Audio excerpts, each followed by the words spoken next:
Anyway, good morning, Neil. Your boy Dave Gergs, huh? Yeah, he's a great guy, but every time I walk in there, his face turns blue. The Gurgly Meister? He knows how much I can put away, food and booze. Well, I'm going to change my name to Neil Gurgly. Hey, that would work. I love that name. Hey, the Gurgly Man. Only on a sports station could you have somebody named Gurgly. Hey, did you hear about the Boston sportswriter that came out yesterday? He's 55. I can set you up with him. I got the story right here, man. I can set you up with him. I got it right here. I can't get you Tom Brady, but I can get you him. No, thanks. No? Old and ugly. What the hell's his name? Ed something? Yeah, with the story, I had it on there. Ed Gray. Ed Gray rhymes with gay. Yeah. I got it right here. I'm going to read it. But listen to him. What's he so mad about? He thinks everybody's a homophobe and everybody's out to get him or something? He's listening to your show a lot. Yeah.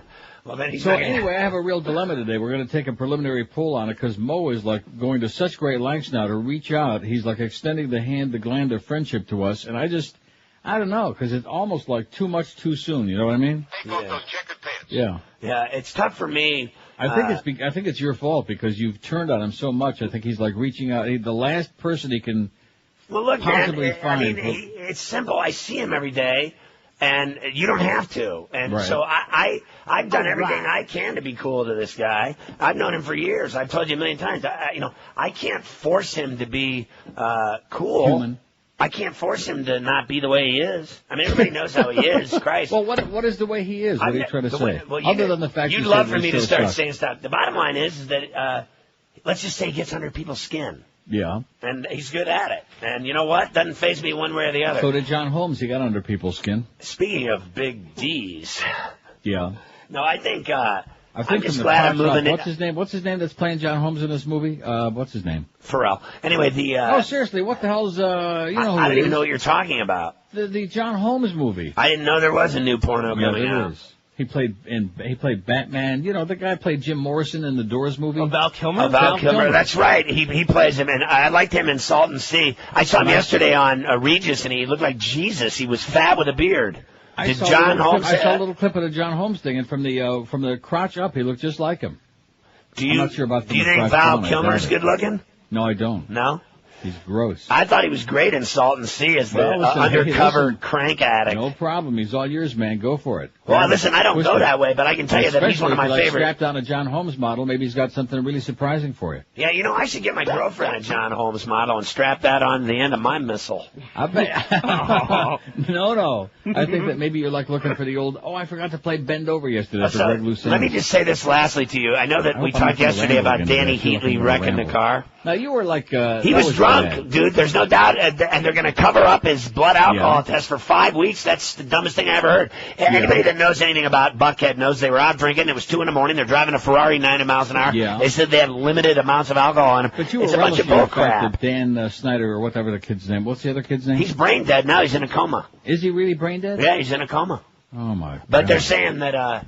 yesterday I was... Is that your vengeance on the Thrashers? No, it isn't. I love the Thrashers. I want them to win. But you can't blame me because they were out at 2 a.m. drunk driving a Ferrari 90 miles an hour. Did you work for the station there or did you work for the team? I work for the Turner Sports, which owned the team. They don't own them anymore. They sold them to the... This is Ferrall's vengeance on the team. You're high. You're wrong. I hope that Danny Heatley dies, too. My vengeance was simple. Let me explain it so you can clear this up. Yeah. I got paid for 4 years. I worked for 1. There's your vengeance. I cut a nice deal, Neil. I'm not stupid. Deal that we can all relate to. That's a Neil deal. I got paid from Paxton. That is a Neil deal. That's like your Neil deal working 2 days a month. Well, the Humper's got the best deal. You notice how Hank is like off every day. He's off all week long, and none of it is vacation time. Hammer, that's what I like. Hammer's he's God, except when I asked him for Elton John tickets.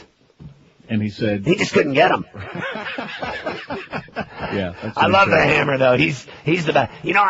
You keep saying I went to Howard's job. I'd really rather do afternoons. Who the hell wants to talk sports in the freaking morning? Hank's job, is that it? Yeah. Whose job do you really want? Let's put it right out there on the table. Well, I think if I was on before the games, I'd make the station a lot more money than talking about them in the morning. Yeah. I think people that talk sports in the morning are depressing. I think people that talk about them right before the game or right after make money. So when I did a syndicated show and I was successful, I was on right out. I was after the Mets. Elton John's tickets. Okay, have a nice day, Neil. See ya. Hello, I'm the general manager of this radio station, and today is Rosh Hashanah, the Jewish New Year. In an effort to celebrate religious diversity and promote goodwill toward other faiths, we've brought in a member of the Jewish community to offer our Jewish listeners a greeting for the new year. Hey, Happy New Year! Hey! Hey, that's it.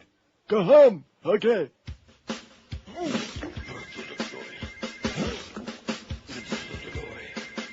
I was pinching out a loaf the other night. I went to answer the phone and I forgot to wipe. I put on a fresh dependent before I realized I'd get a biting tape between my thighs. Oh, got a rash. Got the rash. Absolutely. From all them seeds in my eyes. Got a rash. From the count of some kind of disease. Why, Enzo Dominga never saw this kind of yeast. I plunge my finger up there when my sphincter gets clogged. From all that paprika in the super assad. I got a diaper rash. A diaper rash. That's why I wear baggy pants. Oh, got a rash. I need the room for both hands. A diaper rash. I got a diaper rash. The diaper's on for when I lose control. You can hear the crunch when I scratch my hole. I spritz on a little gold bottle under the flap of my scroll. Out from my bag, my urine still drips. Guilty saw my trouble, so he gave me a tip. Here, Mo, just put a rubber band around your balls like this. Ow! How dare you touch my balls, you mushrook and a yid! The pain was throbbing as my balls turned blue. Seems there was only one thing I could do. I asked Jake Fiedler to kiss my boo-boo, and I couldn't resist to kiss his too. Forget the diaper rash. Jake kissed his ass. Jake Fiedler kissed my ass. He kissed his ass. I put a pillow under his back. Under his back. And now I feel so relaxed. Oh, Jake, you're my lover man, boy. Put your legs over my shoulders. Oh, yeah.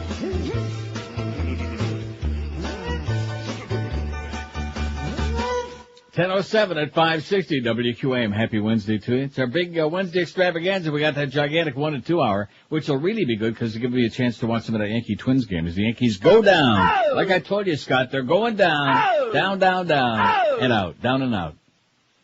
And not in Beverly Hills either. It's a beautiful thing. And then, of course, you can hear the gasping, choking sounds from Atlanta. Can't you hear them? I can. The same ones that you hear just about every year at this time. Choking, squeezing, crapping. They're done. They'll be out. I think the Cubs will beat them in 3 straight now. So we got the Twins and the Yankees at 1 o'clock, which won't be on the air, but I'll be watching it. We'll do like a little play-by-play again like yesterday. Marlins on deck, though, follows the Mad Dog. Another short show for the Mad Dog and no show for the Humper all week long. What a deal, man. We're on the wrong time slot, you know what? Oh, yeah, I know. Oh, hey, we got to start looking at these schedules at the beginning of the season and then figure out what time we want to be on. Neil, the Yankee game's tomorrow. Oh, it's not today? No, they have a day off. Well, what kind of a schedule is that? We got the A's and the Red Sox today. But that's not till 10 o'clock tonight. Well, that's the way it is. Oh, Jesus. Mad Dog 2 to 3:30. Marlins on deck 3:30. Marlins and the Giants in Frisco again 4:06. It's a must win because if they don't win this one, it's basically over, right? Wouldn't you agree with that? Yes. 10th inning playoff special with Len Casper and Tommy Hutton at 7:30. Cubs at the Braves, and like I said, you can hear those gurgly sounds from Atlanta at 8:30 tonight. Eddie K follows the game. Joe and Mark overnight, and Joe Costello's going to be out in our QM van tomorrow, noon to 2. Oh, I got an explanation on that whole thing. And what's that? But the noon till whatever thing. They're only required to be there or whatever for an hour, but Miguel said, here's the deal, and I think it's a good idea. Well, what do you mean required whatever, to be there? By whatever little deal they made with anybody. Constitution? Just wait a minute. So if they don't make 500, they don't have to stay there the whole 2 hours. If it turns out to be a lame location, they can pick up and go somewhere else. Right, for about 5 minutes. For another hour. Like, every few minutes, if there isn't like a whole bunch of people there, they'll just pick up and go someplace else. And then we'll put it on the air, and then by the time anybody gets there, they'll be going to another place. That sounds good. Okay, they can keep chasing the van around. Yeah, just keep... Well, you remember how, like, in previous years, they would go to a location, we thought it would be a good location, and it turned out to be a dud, and they were, like, stuck there, so this way, he's not going to be stuck in a lane. In those days, it would be like they would start, like, at 10:30 or 11 o'clock in the morning, and we had, like, generally during the entire show. Now it's a different story. When you start at noon, there's not, like, really time to regroup and pick up and go to a second place, I don't think. I don't think so. Well, Miguel, on his way out of here this morning, said if he does $500 in the first hour, he'll stay another hour. Well, what do you mean on his way out of here this morning? He's not doing anything today. No, on his way out of the studio. Yeah. if he does $500 the first hour, he'll stay another hour? Well, what kind of a deal is that? So what if he does like $460? Well, come on, we're not going to split hairs. No, seriously, if he does $400 the first hour, like maybe people are a whole bunch of people on the way there to get there for the second hour, and he might have done another $600 in the second hour, and he's going to leave because he didn't do $500. What kind of a deal is that? Just a gauge. Listen, it's kind of like we're jerking, as difficult as it is to raise money for charity this year. This is going to be one of the toughest years in a long time. To be jerking the public around like that and saying, well, we'll be there from noon to 2 if you show up, and if not, when you get there, I'll probably be gone. Well, what's he got going? He can do Doreen before noon, okay? 2 or 3 times. With his potent penis, he can do her 2 or 3 times. Jesus.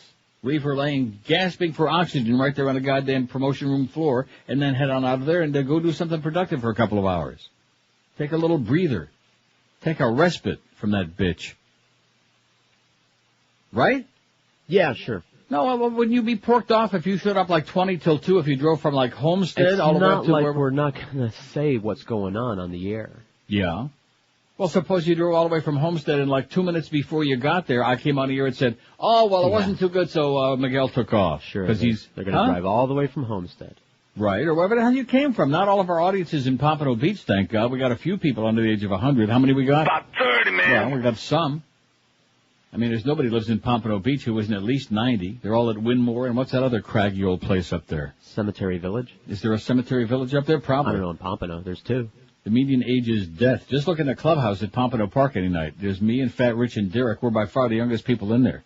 And Dick Feinberg and Steve Wolf. Other than that, everybody's over the age of 100. Let's get some living and breathing people at Pompano Park this fall. What do you say, huh? Some young people like Brian Sears. 12 minutes past 10 at 560 WQM. So what do you think, Gordon Fraser Jr. or Clarence Ayotte? Who'd be your choice? Or Jerry Banfield? Or how about Wayne Temple? Since it is Rosh Hashanah, we ought to be mentioning Temple a lot, don't you think? Huh? You know, it's that time of the year again. It's the Jew year when mattress showrooms and furniture stores run those phony baloney ad sales, those con jobs. Dollar Mattress has a question to ask. If you double the price and then offer half off, what kind of a sale is that? The fact is, these stores have got to run a special sale to come even close to competing with the everyday low prices that you love at Dollar Mattress. For discount prices on dozens of models from the top names in the business, Sealy, Serta, Tempur-Pedic, Simmons, King Coil, Stearns & Foster Hewitt. Call 1-800-MATTRESS. No nonsense, no bait and swish, no house brands, no phony promises, and best of all, you don't have to pay no premium price for the very best service available anywhere. I still can't get over the guy that was pissed off because I said Morty Glickman. What an asshole. You get service like you dream about from our friends at Dollar Mattress. The delivery team ranked the best in the world. When you call 1-800-MATTRESS, you still get to pick the day and time for delivery. Any 2-hour window that you want them to hop through. Like noon to 2, 1 to 3, 2 to 4, whatever it is, any day, 7 days a week, from 8 in the morning till 10 at night. And the very first night, you'll be sleeping in serious comfort. You'll be doing it. I've been sleeping on a mattress from Dollar Mattress for years. You ought to be doing the same. With low prices, same-day delivery, free setup and removal, it's easy to see why these folks are ranked the best in the world in customer satisfaction. So don't get sucked in by those mattress showrooms or furniture store phony ads. They can't come close. They're not in the same league with our close personal buddies at Dollar Mattress. Call them today, toll-free, 1-800-MATTRESS, 1-800-MATTRES, and impregnate your mate on a really lovely mattress from Dollar Mattress, even if it's a guy. Or check them on the web at mattress.com. Live and local. We're Sports Radio 560 QAM. It's time to get it on. Well, congratulations. Get a life. Previously on the West Wing. Yeah? Yeah. Okay. Yes. Yeah. Yeah. Okay. Yeah. Yeah. Yeah. Yeah. Yeah. Yeah. Yeah. Yeah. Okay. Sure. Yeah. Okay. Yeah. Okay. Sorry. Yeah. Yeah. Yeah. Yeah. We tried. Just say no. I don't think it's going to work. Fine. Okay. Sure. Well, that ought to do it.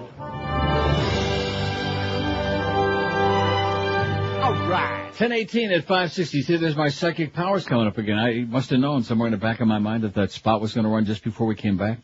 You must have. About the West Wing. Never seen that show. Is it any good? I wouldn't know. I've never seen it either. Oh, what do you think, Scott? Any good? I don't watch it. Oh. 1,114 votes on yesterday's poll. Pretty heavy duty. What sport or game do you hate most? Hate, as in despise. Hate! NASCAR, they hate it, Joe. Poor Joe Costello, man. He just can't get it right. God, nobody listening to his show overnight because they don't want to hear about boobies at that hour of the night. They want to hear about, what do they want to hear? Boobies. No, they don't want to hear about boobies. They want to hear about, like, people from outer space. If he would do the Art Bell thing, you know? Boobies from outer space. NASCAR, 255. They hate it. Pro wrestling was a very respectable second, 241. Golf, I'm pleased to see that golf, 157 is a strong third. That makes me pleased as punch. Mm-hmm. Soccer, 104. I don't even know if I should have put it on there, but of course there are a lot of kids in the country who play soccer, so it is kind of like an American thing, even though we're like way down on the list. Dog racing, 61. Because we have a lot of dog lovers in the audience. Not too many that want to, like, help us with abandoned pet rescue. Not enough. No, not enough. But we have people that, like, it's like the Marlin crowd, you know, like, they're always Jim Sarney writing about the ratings, and people are watching for free on TV. Like, that means that there's a whole bunch of fans. That's not what it's all about, Sarney, you little twerp, you idiot. God. I think he and Barry Jackass are the same person. Dog racing, 61. Boxing, 51. Bowling, 45. Why would you hate bowling? I don't know. Boring? It is?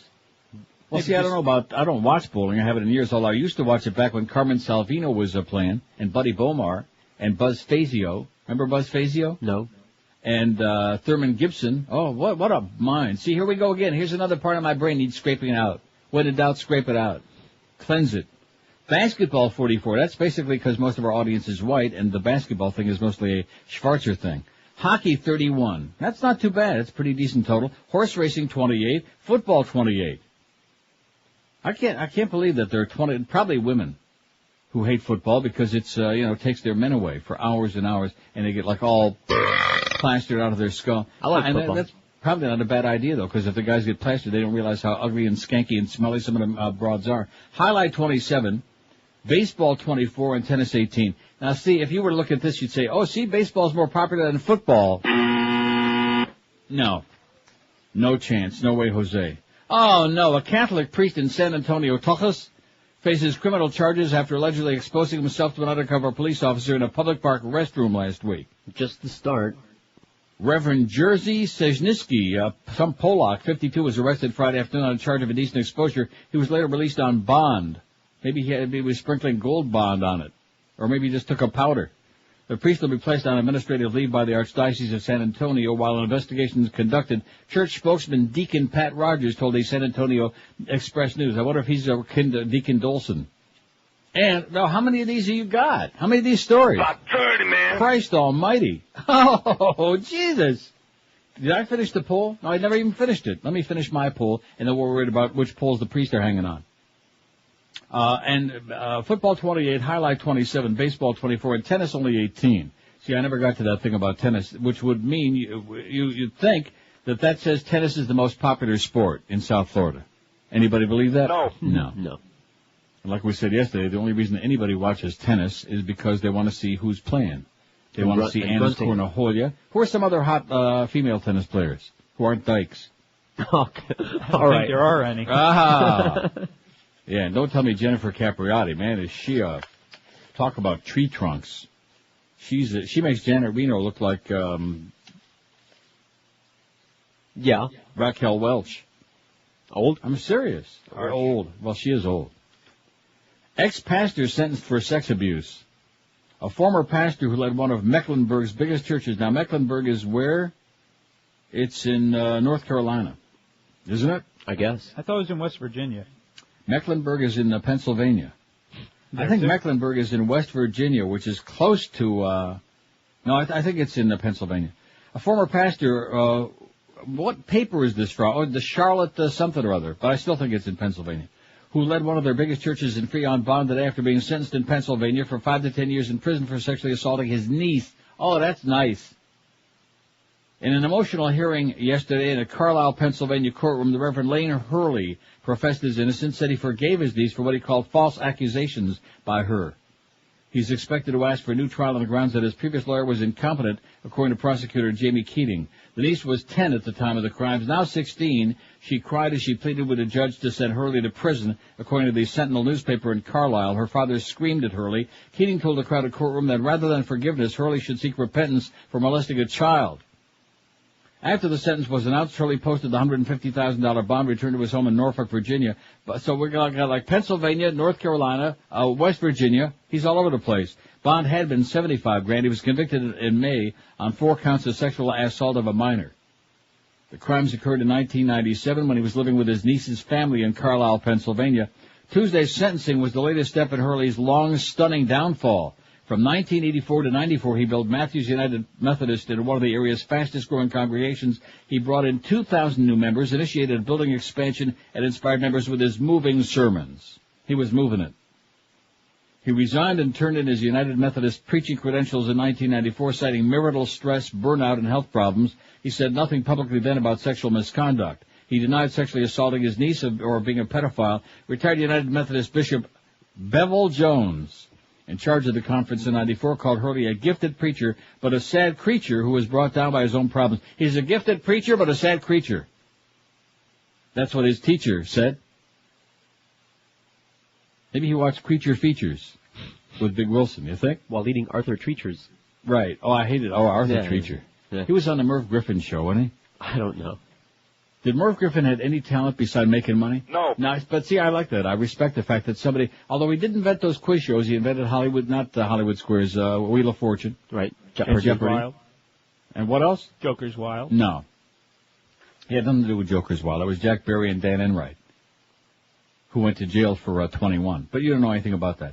As Scott continues, let's hear it for Scott. Oh! If he says it, you know he's full of crap. I love it. Thank you. Man. Well, no, seriously, no matter what you say, we know it's wrong. So it's always, Teacher priest gets prison for having porn. Oh, my God. Oh, my God.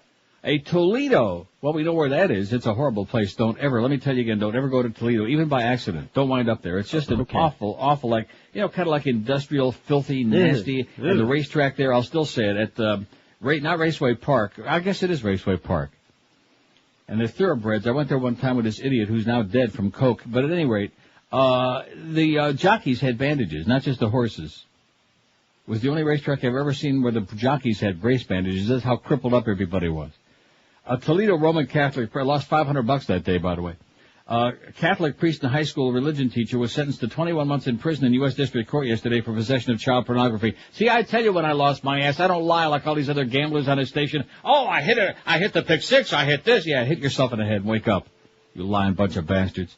Any gambler, any degenerate gambler that always tells you they're always winning, they're a big liar. The Reverend Stephen G. Rogers, no relation, 54, remained on leave of absence from the Diocese of Toledo, said the Reverend Michael Belaine, diocesan chancellor. He said a decision on his future will be made once sentence is done. Authorities said he was among customers who paid a monthly fee to subscribe to have access to a child pornography internet site. U.S. District Judge David Katz, no relation to that great radio broadcast agent David Katz, said he wanted to balance the nature of the crime and providing a proper deterrent to others. He said Rogers wasn't involved physically with children, but said viewing child pornography is what drives the business that allows children to be exploited. He said there were numerous letters sent to his court in support of Rogers because of his work at a church and yada, yada, yada. And letters against him because of his dealing in kiddie porn. Well, there you go. There's just a little thumbnail sketch of the latest bunch of Farbissina Goyim, who are doing it. And there's a few rabbis in there, too, even on the holiest of holy days coming up, Yom Kippur. What day is Yom Kippur? Friday? I don't know. Isn't it like a week after Rosh Hashanah? Look at the calendar there, Scott. Friday night. Does it say Yom Kippur Friday night? Oi! Or is it just a Goy calendar? 27... What? It's a Goy calendar, but it has some of the other holy days. Well, does it say? How long is it going to take to figure that out? Till about Yom Kippur begins Sunday at sundown, and then Monday, the 6th, is Yom Kippur. Well, Sunday night. Something like that. I'll be damned. Boy, oh boy, all these holidays in so little time. It's a good thing that we're taking Monday off, all of us, because all of a sudden we decided we believe in Abraham and Moses. I like Moses. Hey, if you're underpaid, overworked, and underappreciated, in other words, if your job blows and your boss is an asshole and not making squat, here's the answer for you. You know what it is. Talk to our good friends at Fast Train. You've heard me talk about them for years now, and what could you possibly be waiting for? They're not going to come to your house and drag you out of there. You got to go to them by calling 1-866-FAST-TRAIN. They can have you trained and certified before the end of the year, even though it's already October 1st. The demand for computer professionals is gigantic, so why not do it now and get you a new high-paying career in the computer industry where you get a big fat paycheck and a real life, a real career, not some bogus paper or plastic kind of a job. Fast Train offers job placement assistance, convenient to evening and weekend schedules, 6 Florida locations. There's bound to be one close by you. Fast Train offers financial assistance for people who qualify too. So what do you got to lose beside a dead-end job? Call Fast Train today. Be sure to mention Todd Dreck's name when you call 1-866-FAST-TRAIN. Check them out on that wicked web at fasttrain.com and then make that call, 1-866-FAST-TRAIN. Live and local. This is Sports Radio 560. QAM.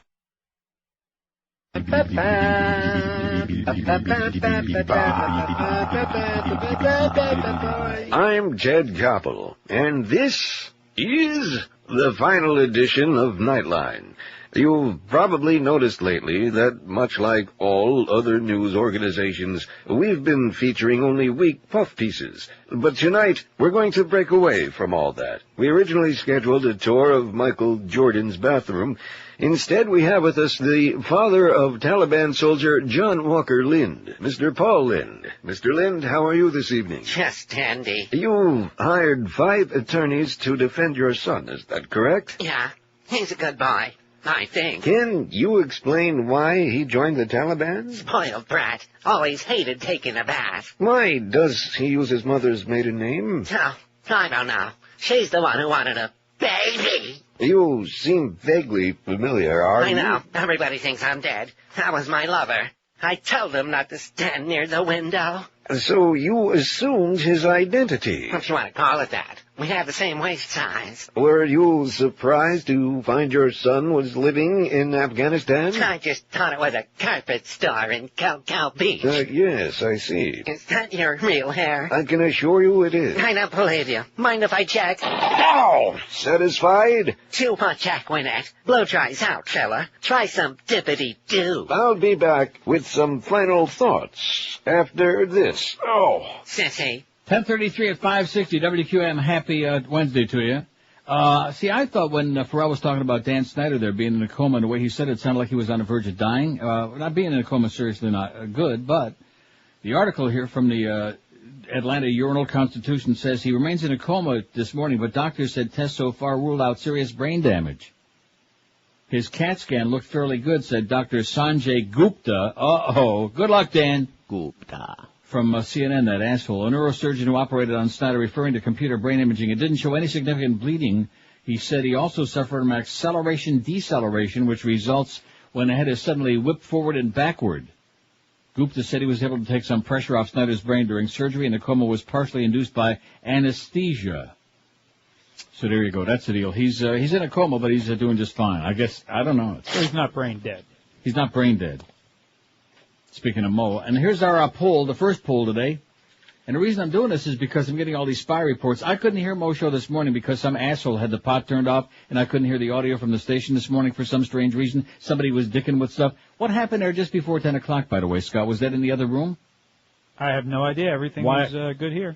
Why I couldn't hear the audio? Yeah, it had to be from the other room. I think it's that damn Robert again. He's probably under a lot of stress because he didn't buy anything for our Yom Kippur. Like I said yesterday, I'm glad I'm not the only asshole around here. No. Oh, you got a lot of company. You fit in like a rubber glove. Should Neil accept Moe Howard David's overtures of peace and love? He's really been sucking up to me big time. What's that line about I'm his main man now? You asshole. Well, something like that. And he's promoting the hell out of our abandoned pet rescue, which I appreciate. He's a dog lover, so we have to give him brownie points for that, right? Okay. And he was playing some drops from his keychain. Mm-hmm. Very excited to get him. Huh? Very excited to get the keychain. And he's really bonding tight with you. He whipped it out for you in the tea room the other day, and his driver's license as well, and showed you he was 59 years old, and plus a couple months. Almost as old as me, and almost as old as Hank, who's the oldest of the... I wonder how old Eddie K is. Huh? See, Eddie's not vain, so he wouldn't be one of those people who wouldn't tell us. Who's the oldest of them all? Hank is, let's see, June will be July, August, about 4 months older than I am. Okay. I'm a year and a half older than Moe, which is amazing because I must be in much better shape than his sorry ass. He must have lived a tough life. When everybody hates you, like stresses you out. And what about Eddie K? Because there's nobody else I don't think has got a shot on a year. Right. I don't think Eddie K is older than what about the gurgly man? No, I just like saying that. The gurgly man. The gurgly man can't you hear that right now? You don't think Eddie K is what? Older than death? No. I think he's 50-something, maybe. Yeah, but you don't think he's older than Hank? 50. No. Well, how do you know that? Maybe he just lived a good, well-fulfilled life. I'm just taking a guess. I have no knowledge. He's probably only 35, just stressed out from all that plunging. Those professional gamblers, man. Oh, just kill you. So here's our first poll today. Should Neil accept Moe Howard David's overtures of peace and love? I mean, this keeping in mind when you cast your vote on the heels of him desperately trying to get George's ass canned, trying to interfere with his show and try to make me into a racist like Rush Limbaugh, which we'll get to that story, and all this other stuff, trying to do everything in his power to sandbag us just because of the fact we talked about his checkered pants and pasty-ass wig and the fact his show sucked. So at any rate, you know, we've had this year and a half now of real hostility and deep-seated hate. And now all of a sudden, just out of nowhere, I don't understand why, other than the fact that Ferrall turned on him real fast. He's looking for an ally. He continues searching for a friend. So here's the 5 choices should Neil accept Moe Howard's overtures of peace and love. Yes, we need harmony at QAM. Just like on Passions, they're all in harmony. Only if Neil has no self-respect. Absolutely not. We hate Moe. Who is Moe Howard David? And only if Moe paints his bald spot. Those are the 5 choices. What do we got on there so far? Look at that. There's so many votes piling on there right now, it won't even refresh on here again. It was refreshing, though. 65 should... What is going on with this thing? It's just going crazy. See, all we have to do is take any kind of a poll on Moe, and it just goes... Absolutely. Apeshmit. They go nuts. 67 votes. Should Neil accept Moe Howard David's overtures of peace and love? Absolutely not. We hate Moe. 24. Only if Neil has no self-respect, 16. So there's 60% almost right there. Only if Moe paints his bald spot, 11. Yes, we need harmony at QM, 10. And who's Moe Howard David at 6? Not looking too promising, is it? And of course, you know, we always abide by the will of the audience, don't we? Oh, yeah. Maybe we'll let this caller from Pompano on line 6 decide for us. Pompano, hello. Yeah. What is it? Yeah. Yeah. George. Yeah. All right? Yeah. You're a jerk, buddy. Yeah. Yeah, that's it. That's my call. You're a jerk. You need a new life. Oh, jerk. I thought you said George. Jerk. Idiotic jerk. Okay, thanks, asshole.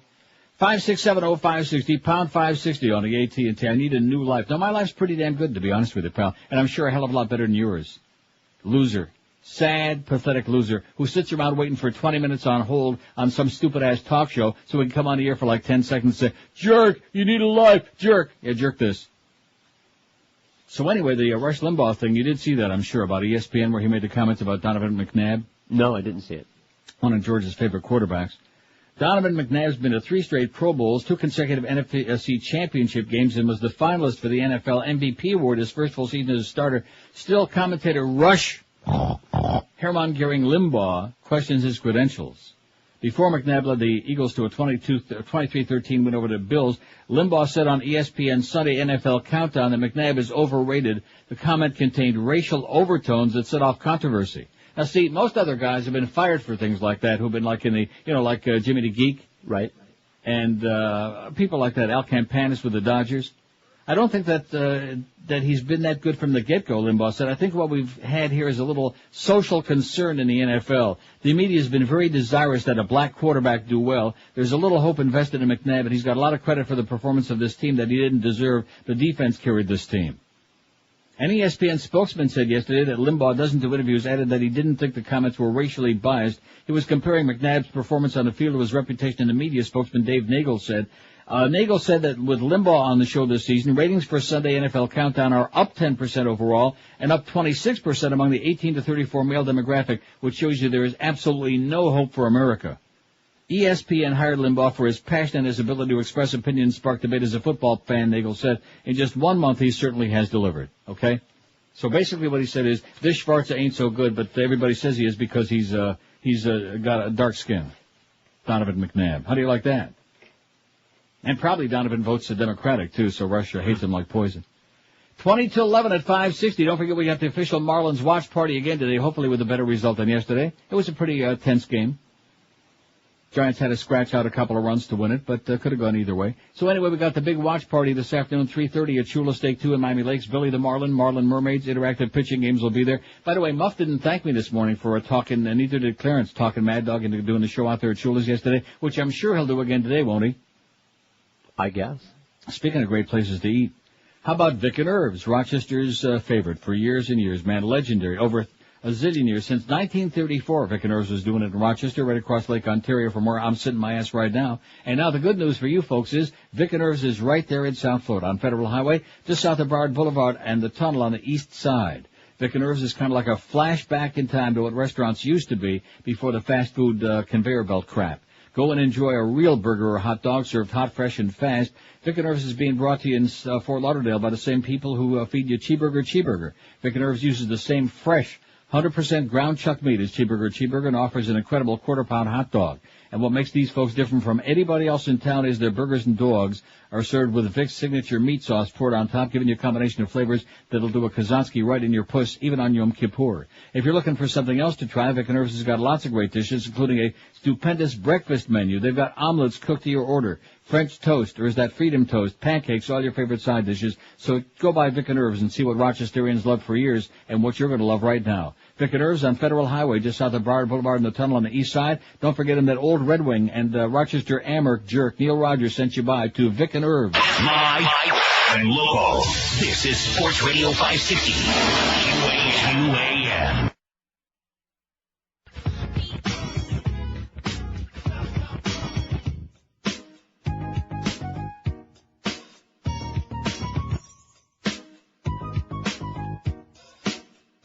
This one makes the third rock that I got. Too bad, so sad, Jenny keeps the rock. Used to have a little, now I have a lot. No matter who it was, it's in my diamond stock. I deserved every rock that I got. No way they stay, Jenny keeps the rock. Hope this diamond has put Ben in hot. No matter where I go, I have a booming box. Once was married to a dancer, Chris Judd. He was a dud, his diamond was small as a stud. Now the wedding's off and I'm alone. If it's real, this 2-carat stone. Get Tiffany's on the phone. Don't you see? Don't be worried, don't need no pity. I can still get the ditty. One makes the third rock that I got. Too bad, so sad, Jenny keeps the rock. Used to have a little, now I have a lot. No matter who it was, it's in my diamond stock. Had to put out for this rock that I got. Too bad, so sad, Jenny keeps the rock. I spent a little cause the spend is hot. So I gave Matt a shot, but I saw some fence cop. Here's a fax and email, whatever the hell this is. How are you even looking at the emails? I don't get it. Oh, sometimes. Subject, Rochester, New York. Neil, I got a bet with a guy. Did you do play-by-play for Miami University at one time? No, but for the University of Miami I did. Isn't Miami University the one in Ohio? Isn't that what they call it? Miami Yes. University, Ohio, yeah. Anyway, but University of Miami are Hurricanes, yeah, 6 years baseball. I was great. How many years have you been number one in the Miami area? 100. About 30, man. Thanks, says Jeff. He's off to Knicks for a garbage plate. Nice call, baby. Get the old garbage plate. Boy, that's good. With smeared with the hot sauce all over it. If you're on the Atkins, by the way, you really love Vic and Irv's too. Is that He's sarcastic? off to Nick Tahoe's. What? Is that sarcastic? What? If you're on the Atkins, you'll love Vic and Herbs? No. You don't eat the bun. Oh.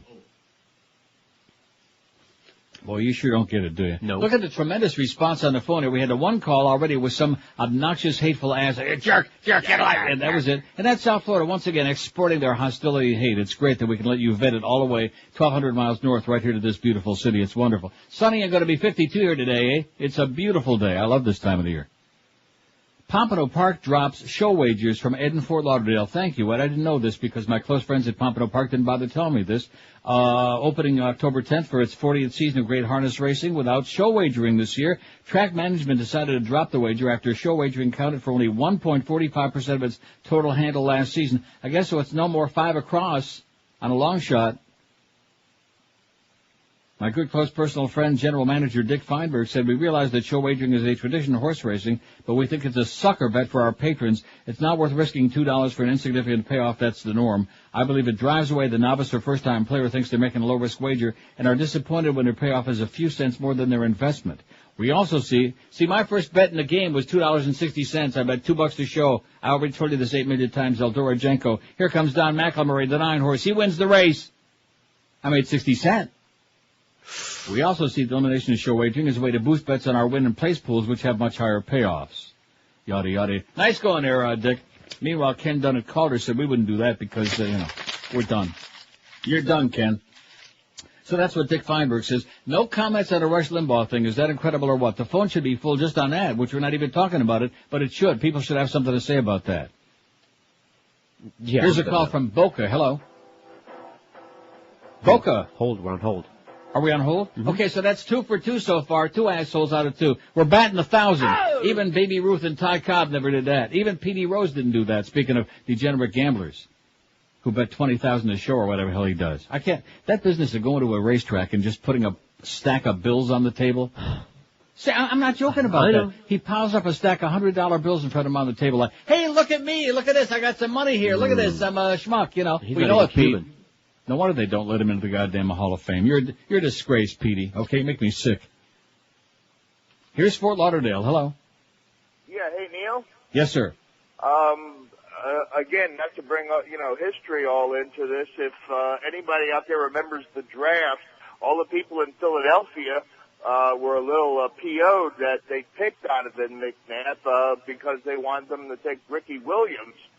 That was the year that Edgerrin James miraculously let's not. This isn't a sports show. Let's not get off into like mentioning everybody who ever played, every black guy that ever played in the league. What I'm saying is that that's not the issue. Russ is just using his right wing spiel just trying to get people to talk about it so that more people will tune in to ESPN. Well, it sure worked. I'll tell you that.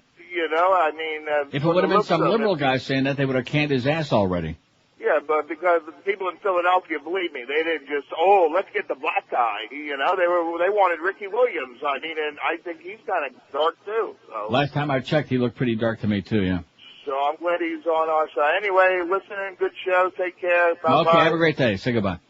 5670560, pound 560 on it. No, seriously, so many other guys have been canned for even less than what this guy is saying. He's trying to say, he's really not all that good, but they wanted him because he's black. That's one of the most disgusting, obnoxious, right from the get-go, right out of the box. This tub of right-wing hostility and crap. This bigoted, nasty, miserable, rednecky tub of Schmidt. How about our good friend Dave Halberstam and that? Right, that's right. Poor Dave Halberstam, who's a great guy and doesn't have a bigoted bone in his body. He gets blown out. Hardaway left wing. Left sideline, Marley, 3-point. Oh, he hit it. He gets blown out by the Heat because of the fact that he made some off the, and it was nothing, some innocuous comment. Innocuous. And all the other different people. And Howard Cosell, who nearly got Schmidt canned for that Alvin Garrett, that little monkey, you know. Because everybody is so sensitive. But if Rush says it, hey, look at the great demographics he's getting. Look at the great numbers he's getting, you know. That's America for it. Just like that Jerry Springer crap I was watching before with all those college kids running around taking their pants off. Some of them were kind of good. No, seriously, it's just, I mean, what's the use? There is no question in my mind. I want to apologize to myself, not to anybody else, for wondering how it is that anybody with any kind of IQ could vote for Arnold for governor of California. Well, how is this possible? How can there be so many stupid people?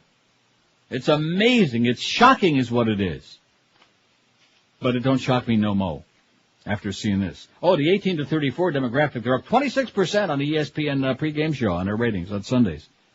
Because Rush is on there, because Hermann Goering is on there, goose-stepping and giving all kinds of bubble-mices and wild stories about how the Clintons had 30,000 people murdered in cold blood in the middle of the night and yada, yada, yada, all this other crap. Just making up crap as he goes along. Yeah, right. Oh, man. 300 pounds of crap on legs. Here's a call from Boca. Hello. Hey, Neil, you're right about, we used to call him lard ass, but he lost some weight. Yeah, he's still a lard ass. I know you don't ever listen to his show, but yesterday I was in the car, and he actually blamed the new leak on the spy thing on Clinton. He spun that around now and blamed it on Clinton. Yeah, probably Chelsea done it. Well, no, he said that because Bush is this caring, sensitive person, that he left a lot of people in the Secret Service that were Clintonites. He hasn't swept the broom. He hasn't taken the broom and swept it clean yet because he's supposed to get along with everybody. They had to stuff the broom handle up Rush's fat ass. Yeah, and it was Clinton's people that made this leak. Yeah. I want to know something. Why isn't, if Novak supposedly knows who did this, with the new Patriot Act, which you and I probably both hate, why can't they force him? I know that he's got this well, the Patriot Act doesn't apply to right wingers like Bob Novak. See? Right. Well, only to commie pinko liberals like us. Right. Well, if it's a journalistic integrity and all this, isn't that national security? Whoever, not for his standpoint, but whoever told him the name of this person. And keep in mind, the law that they broke by doing that was put into effect by Bush 1, by W's Papa. Oh yeah, and then they talked about maybe 2. that was another thing Rush talks about, how the Democrats wanted to get rid of that, like with the independent counsel. They wanted to get rid of that, the Democrats did, and the reason for that is because all they were doing was attacking Clinton. They weren't finding out anything, so we got a BJ, big deal, you know. Yeah. And then now we want an independent counsel, and then Rush is all like, oh my God, see how they're two-faced as Democrats. Well, don't make the mistake again, man. It'll just get your blood pressure up. Don't do it. I know. How'd you know I have high blood pressure? It's off listening to his dumbass Too much shows. listening to fat-ass Limbaugh. Have a great day, Pally. Thanks, man. Okay, bye-bye. Take two and calm down. 567-0560, pound 560 on the AT&T and Verizon wireless line. The media's been very desirous that a black quarterback do well. Seems to me that years ago, what the hell was Freddie Solomon? Who was the black? He wasn't the quarterback. Doug he was Williams. the college quarterback. Doug Williams for Tampa, right, in Washington? Yep. Doug Williams, as black as the ace of spades. He did very, very well. There's been plenty 5 of black touchdowns quarterbacks. in What the about Super Bowl. Randall Cunningham? Huh? Sure. Another great one. Right. Great black quarterback. So what the hell is this fat tub of Nazi right-wing crap peddling here? The media has been very desirous that a black quarterback do well. So McNabb is Donovan McNabb. He's got to be made to look like a big hero, even though he's not. Who's the quarterback for Tennessee? McNair? Steve McNair. He looks pretty black to me, right? Sure does.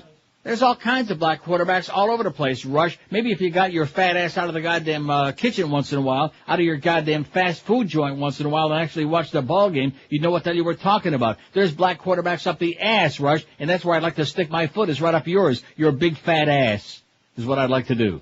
He's echoing the sports media from 15 years ago, I think. From 15, I say like 50 years ago. He probably got some reason why Jackie Robinson should have been allowed to play baseball. Rest in pieces. Don't coax him. Hey, that'll probably be coming up this coming Sunday. So here you go. All they got to do now on ESPN, on the logo, is put like a little swastika on there. That sounds good to me. I can just hear the opening for the pregame show on ESPN. You might mention my name to Rice Marshal Gehrig. Here we go. Here's the new theme for ESPN pregame Sunday football in the NFL. With Lardass Gehrig. Well, I didn't say Lou Gehrig. I said Lardass Gehrig. Yes. Ted, you wouldn't know who Lou Gehrig was anyway, would you? Lou Gehrig? He had that disease. I knew you were going to say that. I knew it. I absolutely knew it. How else should I know him? I don't know. Well, he's a sports guy. Right. Ain't that right up your alley, Sally? Live and local. This is 560. The radio's all yours now. QAM. It stinks in Miami town at 560 WQAM. Coming up next on Queer Eye for that Palestinian guy, we make over Yasser Arafat. He's trying to take over the PLO again from that Muhammad, what's his name? If he's to succeed, he needs some help. No kidding. I mean, what is up with that do-rag? I mean, it's so 5 minutes ago. Really? And that scraggly beard. I mean, who are you? It's going to be our biggest challenge ever, but we're ready to scrap that drab wardrobe and transform Yasser from a Ringo Starr lookalike to a... Well, he's still going to look like Ringo, but just cleaner. We need to do something about those glasses, too. Oh, we're going to be doing just a ton of things on the next Queer Eye for that Palestinian guy. Thursday nights at 8. 11 o'clock at 560 WQM. We got the big Marlins watch party, 3:30 this afternoon. Now, who's pitching for the Marlins today, Scott? Brad Penny. Oh, Penny's for Rimmer. So Brad Penny's pitching. Now, I don't understand. Why did they pitch Dontrell on Sunday, on the closing day of the season? Why did they do that instead of saving him for, like, one of these first two games out there? Well, they want everybody to get sufficient rest, and they want anybody to pitch out of rotation. Not good. Well, Brad Penny might just turn out to be, he might be the answer today. Maybe he'll pitch like a two-hitter, and the Marlins will win like 4-0 this afternoon in Frisco. Penny had outstanding stuff his last game out. Outstanding. Let's not get too sports intensive here, okay? Yes. You're starting to sound like that last guy that was giving Hakimi. Anyway, Shula Steak 2 is where it's happening. The Marlins watch party, 3:30 this afternoon. Did we get word on whether Mad Dog is doing a show out there today? Not yet. Keep them in suspense. Okay, keep you hanging. It's like tomorrow, we got that big van hit, maybe, and maybe it'll be like from noon till 12:15, or just go there and see if anybody's really there or not. Right. How's that poll coming? 169 votes on our first poll of the day. Should Neil accept Moe Howard David's overture of peace and love? Absolutely not. We hate Moe. 55. We hate him. We absolutely hate him. Only if Neil has no self-respect, 36. See, I have to take that very seriously under consideration. Okay. Only if Mo paints his bald spot, 35. That's what I voted. Yes, we need harmony at QM. Only 26, 15%, not too strong. And who is Moe Howard David at a full 10%? 17 people say, who that? Matter of fact, we can get professional painters to come in if he chooses that option. Because you have to admit that he really is strenuously extending the hand of friendship. I mean, he's sticking it out there. He's probing. He's reaching it around. He's moving it all over the place. Right? Right. I mean, when he stuck it right out there in the tea room, you must have been aghast. Here's Miami Beach. Hello. Yes, hello, Neil? Yes, sir. Yes, thanks, Neil. Just to comment real quick on the elimination of the show betting in Pompano. That may be due to the rounding factor. I think that the minimum payment on a ticket, on a $2 ticket, has to be $2.10. Yeah. And on these show bets, they may, after the race is won, they may do the mathematics and find out that each of those people should get maybe $2.05. So the track has to pitch in a nickel on every. Yeah, but that's very, very rare. That's only if there's an enormous amount. If you have a bridge jumper that bets like 10 grand in the show pool or something like that, that happens only once in a blue moon. Very rare. But I still wonder that it might have something to do with the rounding factor. I mean, you figure that the more types of tickets they can sell, the better. And if it is only 1.4% of their handle, still that's 1.4%. Yeah. See, I don't like it because there are people, and every now and then I'll bet like on a long shot, $5 across the board or whatever, $10 across. And if a horse pays, for example, $5.40 to show because it's a long shot, and maybe the favorite's off the board, and you get like say $5.80 to show, just to give you an example, you lost $1 on the whole thing, So it's a good bet. That's true. It offsets the other bets, and for some races, I like it. You really may not have a good feel for it. You may not be that interested, right. But you want to make a bet to have some interest in the race, so you make a show bet. Mm-hmm.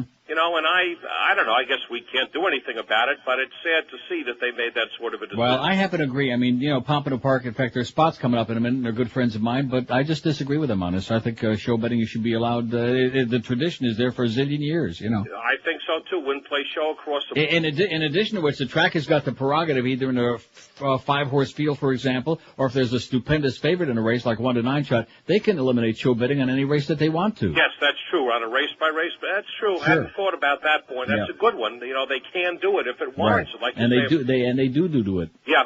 Yeah. Okay, thanks, pal. Right on. Bye-bye. I'm with you. Yeah, I don't like it, Dick. I know Dick Feinberg's probably listening right now and swearing, that son of a bitch. No, he's not saying that. He just, He might be. I mean, if I want to bet $2 on Donald Brainerd to show, it might pay $50 to show if he ever hits the board. Hey, Donald, it's this way. Over toward the middle of the track, not way out there by the grandstand. Come on, Donnie. Hit him again.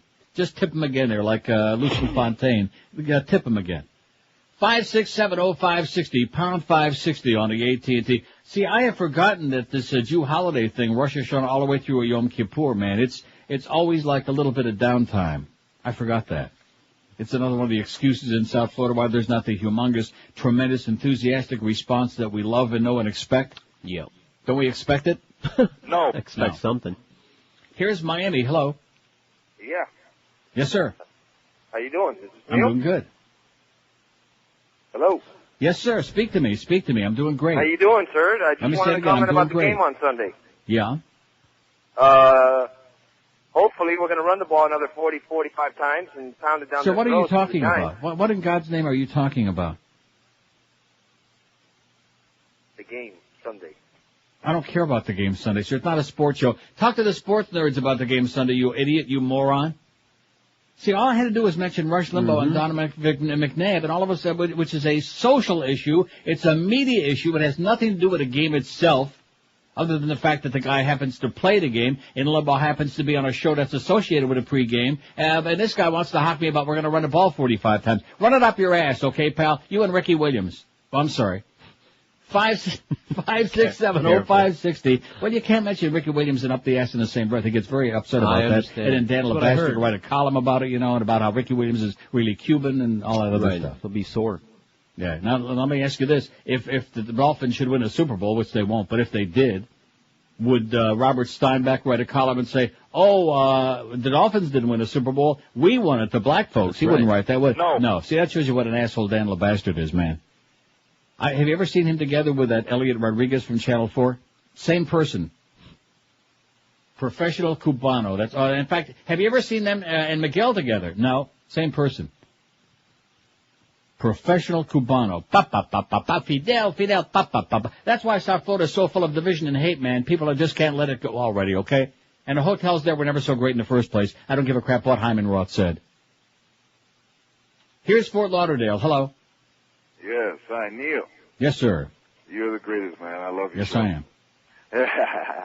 Yeah, well, what I'm going to say about Rush Limbaugh, or whatever his name is, he, Warren Moon was a great quarterback. He's one of the top quarterbacks in the whole NFL. How could we forget Warren the Moon Man? That's right, who also was in the Canadian Football League. Exactly. And, Rush is the type of person that, if you take him too seriously, of course you're going to pop your lid, you're going to get kind of upset.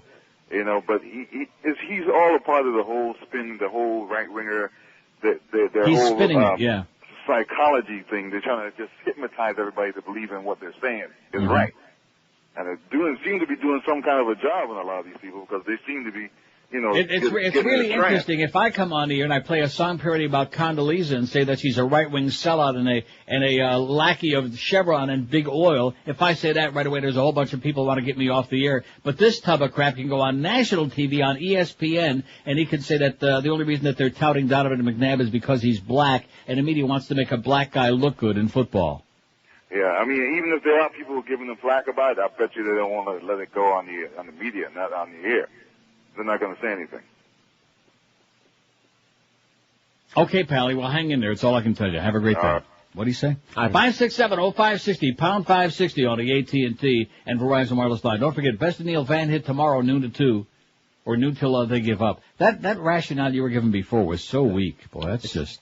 We've done it that way in the past. We have done it that way in the past, but we didn't start it at noon. We didn't start doing it at noon. See, that's what you're forgetting.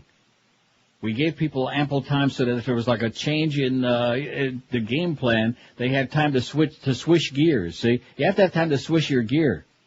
That's what Richard said, and he's swishing it right now. Riva Yamaha, 3671 North Dixie Highway, Pompano Beach. That's where Miguel and Joe Costello will be tomorrow noon till 2.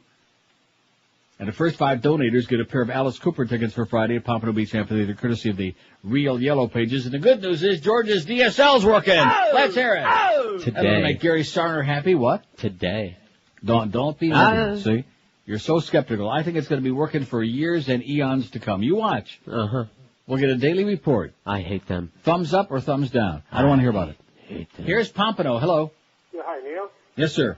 Yeah, Neil, I wanted to ask your opinion on something regarding, Limbaugh working on ESPN. Yeah. And they're talking about how their ratings have gone up. It's interesting because Michael Irvin joined them this year also. You think he might be responsible for their ratings going up a little? No. Well, the reason why I'm asking is, he is a black former athlete. He's a quasi-criminal. He's been arrested a number of times. And he's semi-literate at best, right? Exactly. I mean, that does bring a lot of people to watch the show. Oh, and speaking of inarticulate, what the hell was... Tony Gwynn was one of the great baseball players of hitters, anyway, of our time. But what the hell is he doing on there? It's not bad enough they got Rick Sutcliffe on there, too, on at the Braves-Cubs game last night. Tony Gwynn? Yeah, this guy, he sounds like Mickey Mouse on helium. There was somebody working the Cub game last night. It was so comical. Let me tell you what happened. There were 2 outs. Guy was on second base. Yeah. And somebody gets a hit and he scored, and the guy was commentating. That was really great. He stopped to see that there was a hit before, he broke for home. I'm like, it's 2 outs. You run at the crack of the bat when there's 2 outs. Yeah. This is an ex-ball player saying this. This guy played the game for 20 years, and he doesn't realize that when it's 2 outs, you make contact, that, you just take off regardless. Who was it who said that? Tony Gwynn, who sounds like somebody squeezing his nuts with a vice? I don't know. Whoever it was terrible. But I'm just curious, because I don't watch the ESPN show. In fact, I don't watch any of these pregame shows. Yeah, I don't either. None of them. I want to see the game. I don't want to see a bunch of ex-jocks slapping each other on the ass and yucking it up, Terry Bradshaw, a bunch of illiterate morons sit there, and Chris Collinsworth all trying to out-humor the other one, be real broadcasters. Should live so long. It's just interesting because, they're talking about Limbaugh bringing in a bigger audience. I'm just curious if you felt that Irvin had anything to do with it. No. Again, I was just curious. But anyway, I think maybe Frank Irvin and Brett Hanover might have had something to do with it. Have a great day, sir. 567-0560, pound 560 on the AT&T and Verizon Wireless line. What's the only horse that beat Brett Hanover twice? Mr. Ed. Was it Edios Vic? Was it that horse, that great horse that Chris Boring drove? What was the name of that horse? See, now I'm going to lose my mind. How do we get started on this? I mentioned the thing about Rush Limbaugh, and all of a sudden now we're getting sucked into a sports show. Do we want to do a sports show? No. 212 votes on the poll, though, pretty heavy duty. Should Neil accept Moe Howard David's overtures of... we might leave this poll up all day today and save the other one for tomorrow. Sure. Don't you think? Good plan. This poll is getting a phenomenal response. I mean, these people are really into a Moe poll. Just say to Moe. That's what people are saying all over town. Just say to Moe, especially when they get those Arbitron diaries. A lot of them are just saying to Moe. Aren't they? Absolutely. Oh. And I really honestly don't know. I mean, you know me, I got that soft spot, and as much as he's really been a pain in the ass and been obnoxious toward us, you and yours truly, he's just trying so hard now, like a little child, like, please, won't you forgive me, and can we kiss and make up? And the audience is basically saying, yes. No. Well, they love hate. They do love hate. They like to stir up hate. That's right. Just remember, hate hurts the hater. Right. Or as they say in Atlanta, hate hurts the Heatley. Well, that's terrible about Danny Heatley, and especially about Dan Snyder. He's in a coma. But he's got Dr. Gupta taking care of him, so we won't be seeing him no more, probably. 212 votes. Should Neil accept Moe Howard David's overtures of peace and love? Absolutely not. We hate Moe. 65. Only if Moe paints his bald spot, 44. It's just changing again. Only if Neil has no self-respect, 42. You add those two together and you got like 70%. Yes, we need harmony at QAM, 37, 16.8%. And who's Moe Howard David at 28? Now, maybe there are just too many negative categories on there. You think? Maybe. No. No, I mean, how about one that says, what else could it say? Can't we all just get along? No, well, we got that, the harmony thing at QAM. This audience don't like harmony. They like hate and division. And you came to the right place.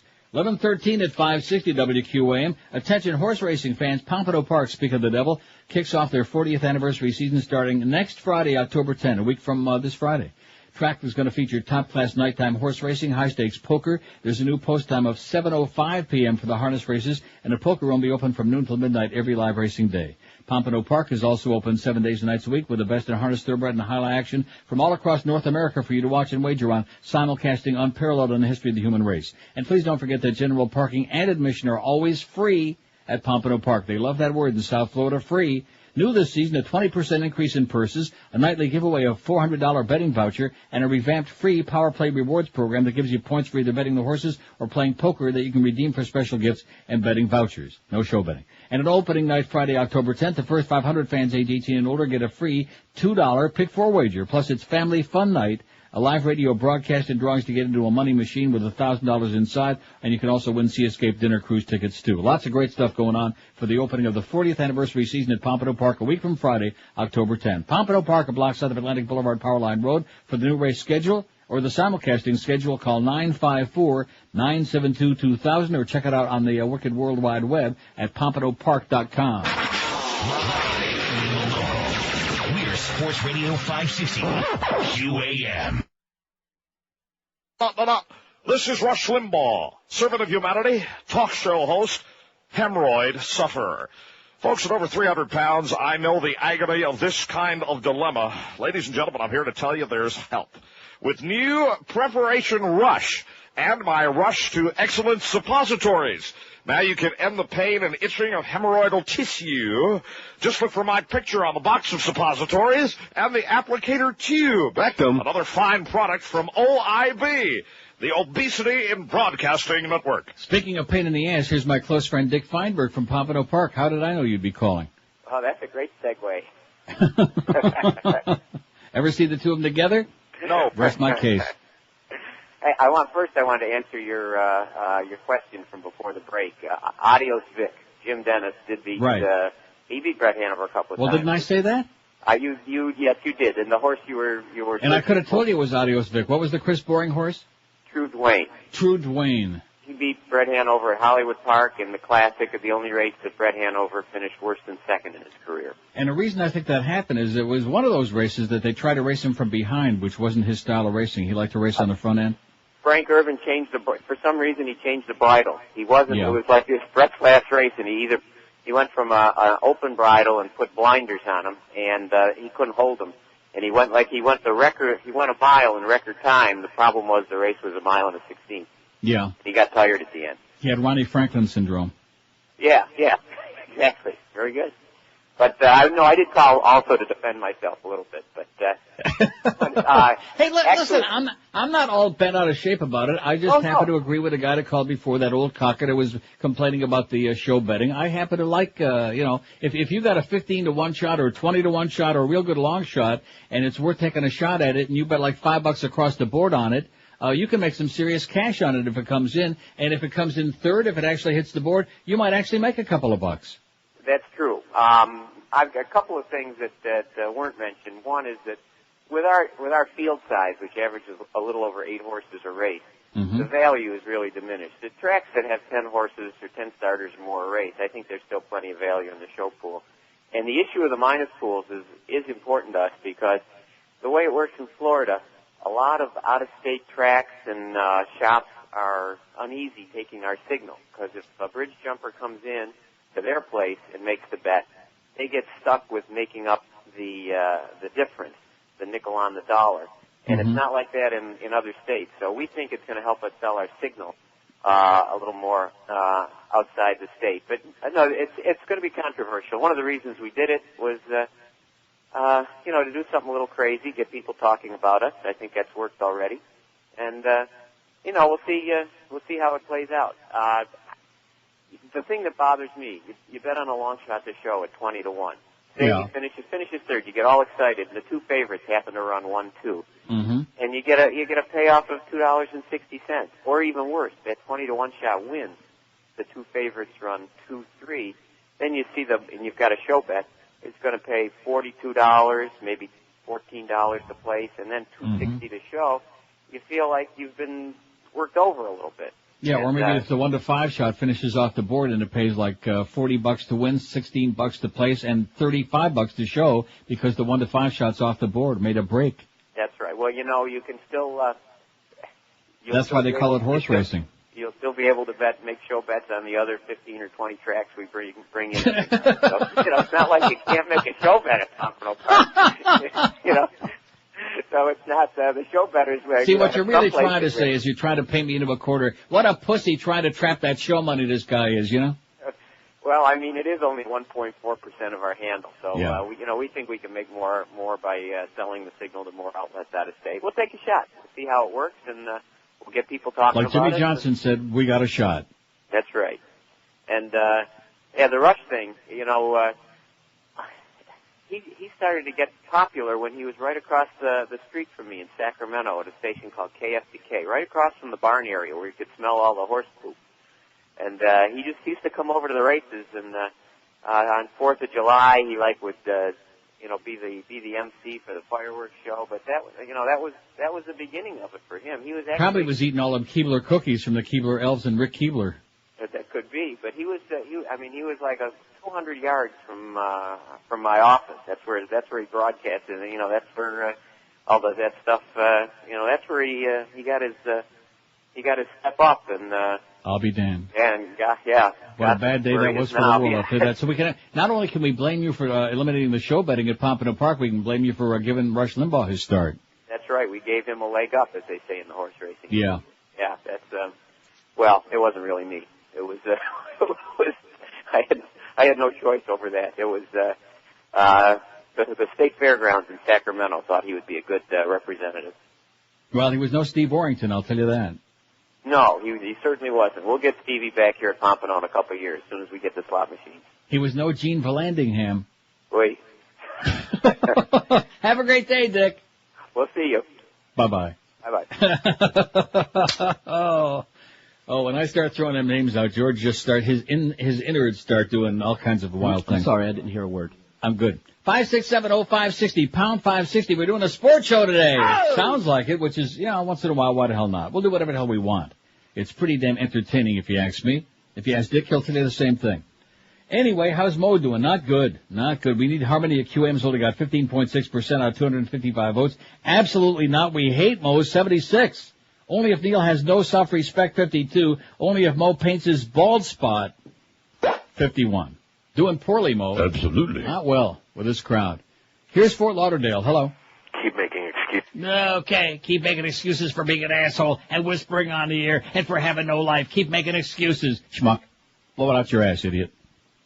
5670560. So let's see, that's 2 in about, we haven't taken that many calls yet. No. Batting average is still pretty good. Not going to have any calls on the Rush Limbaugh thing. Okay. That's fine. That's all right. Not going to have any calls about the Moe and this whole thing that we got going on with the pool today. Not going to have any calls about the fact that Ferrall wants Moe's job and Hank's job and everybody else's job. Well, like I said, he's a self-promoter, man. He's a go-getter. He wants to spread it out. When in doubt, spread it out. Here's Margate. Hello. Hi, Neil. Yes, sir. Yeah, I just had an idea with the internet voting. You know how the banks can take your money, through the bill paying or whatever. Yeah. Why couldn't they have an election? Do the voting through an election type process. On the internet? Yeah, I mean they can encrypt it. What about people that don't have computers? Yeah, well they go to the polls then. What about computer hackers? Well, I mean, can't they fix that somehow eventually? What about freepers? What about people that load up with phony votes like they do on our poll all the time? What about those people? Viruses and worms. Yeah, what about the old virus and what about the wicked worm, huh?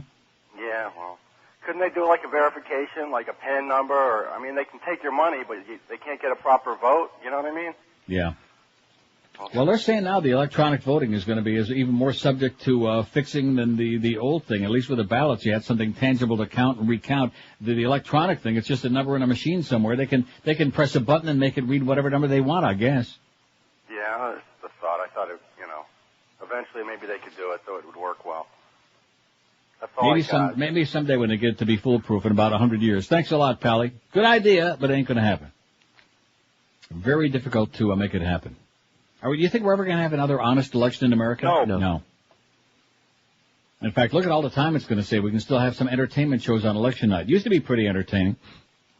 It's not entertaining no more, except, of course, in 2000, when Florida gave America all of that, all the spilkies, man, when people were taking Maalox by the gallon. What a show. Oh, he won. No, he lost. We think. We don't know. Jeb said it's okay to fix his in. Whatever the hell it was. And look what we got now, huh? Pop had Roosevelt. Look what we got. 11:27 at 560 WQM. Brandy Shoes has been around through thick and thin, man, through good times, bad, and in between. Over 25 years in South Florida of doing good things for your feet. It's pretty neat to beat your feet. How does that go? On the Mississippi mud. That's what Rick Weaver used to say. Anyway, they got the top names in the business: Rockports, Echoes, Mephisto, Timberland, Clark's, SAS, Florsheim, all the top names. They got people who really give you personal friendly service to make sure you get a perfect fit every time. And they got a wide range of sizes so they can fit just about everybody under the sun. Men's sizes 6 to 15, women's 5 to 12, widths from the very narrow to the very big, fat, and wide. Every time I say that, I think of platypus. I don't know why. Does a platypus actually have a big, wide foot? Yeah, a pair. Wouldn't shock me. And with over 40, Huh? I hate when I do that. But I put down my Hall's lozenge there since my throat is about 95%, and I put it on like a piece of paper because I don't want to talk with something in my mouth. And then it gets like the paper gets stuck on a lozenge, and you put it. I got a Hall's on the paper right now. Here, there we go. Oh yeah. Well, let's like move together. And with over 40,000 pairs, 40,000 pair in stock, and their 8,000 square foot mega store, you'll rarely hear them say, "Sorry, ma'am" or "Mister, we don't have what you're looking for in stock." They got it. And all this week at Brandy's, it's a big red tag sale. Take 50% off all famous brand name shoes with a red tag. Come in or visit them on the web at brandysshoes.com. And guess what? I still like show betting. What do you know? This is Sports Radio 560 QAM.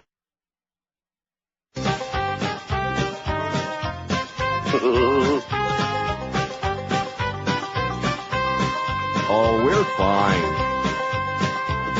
Miami has the Dolphins, they're the worst football team. Yes. They flub the ball from goal to goal like no one's ever seen. Oh! They're on the ground, that's where they'll stay. They're never in control. No. And when you say Miami, you're talking toilet bowl, 'cause they're the Miami Dolphins. Miami Dolphins. Miami Dolphins number. How many teams in the league? About 30, man. Miami Dolphins. Miami Dolphins. Don't bet on them, you'll always lose. They don't know how to tackle. They don't know how to block. Their coaches ought to tell them to put Bengay in their jocks. Then they would run much faster, and even in defeat. When we go to the stadium, we'll see Miami Heat, and they're the Miami Dolphins. Miami Dolphins. Miami Dolphins number. How many teams in the league? About 30, man. Miami Dolphins. Miami Dolphins. The team that hasn't got a clue. Miami has the Dolphins, but the Dolphins have no fans. Just 50,000 assholes sitting in the stands. Yes. They watch the game and all they do is moan and gripe and bitch. I wonder how Joe Robbie got to be so goddamn rich. And they're the Miami Dolphins. Oh! Miami Dolphins. Miami Dolphins number. How many teams in the league? About 30, man. Miami Dolphins. Miami Dolphins. I hear the crowd begin to boo. The Dolphins have Jay Fiedler. That quarterback's a Jew.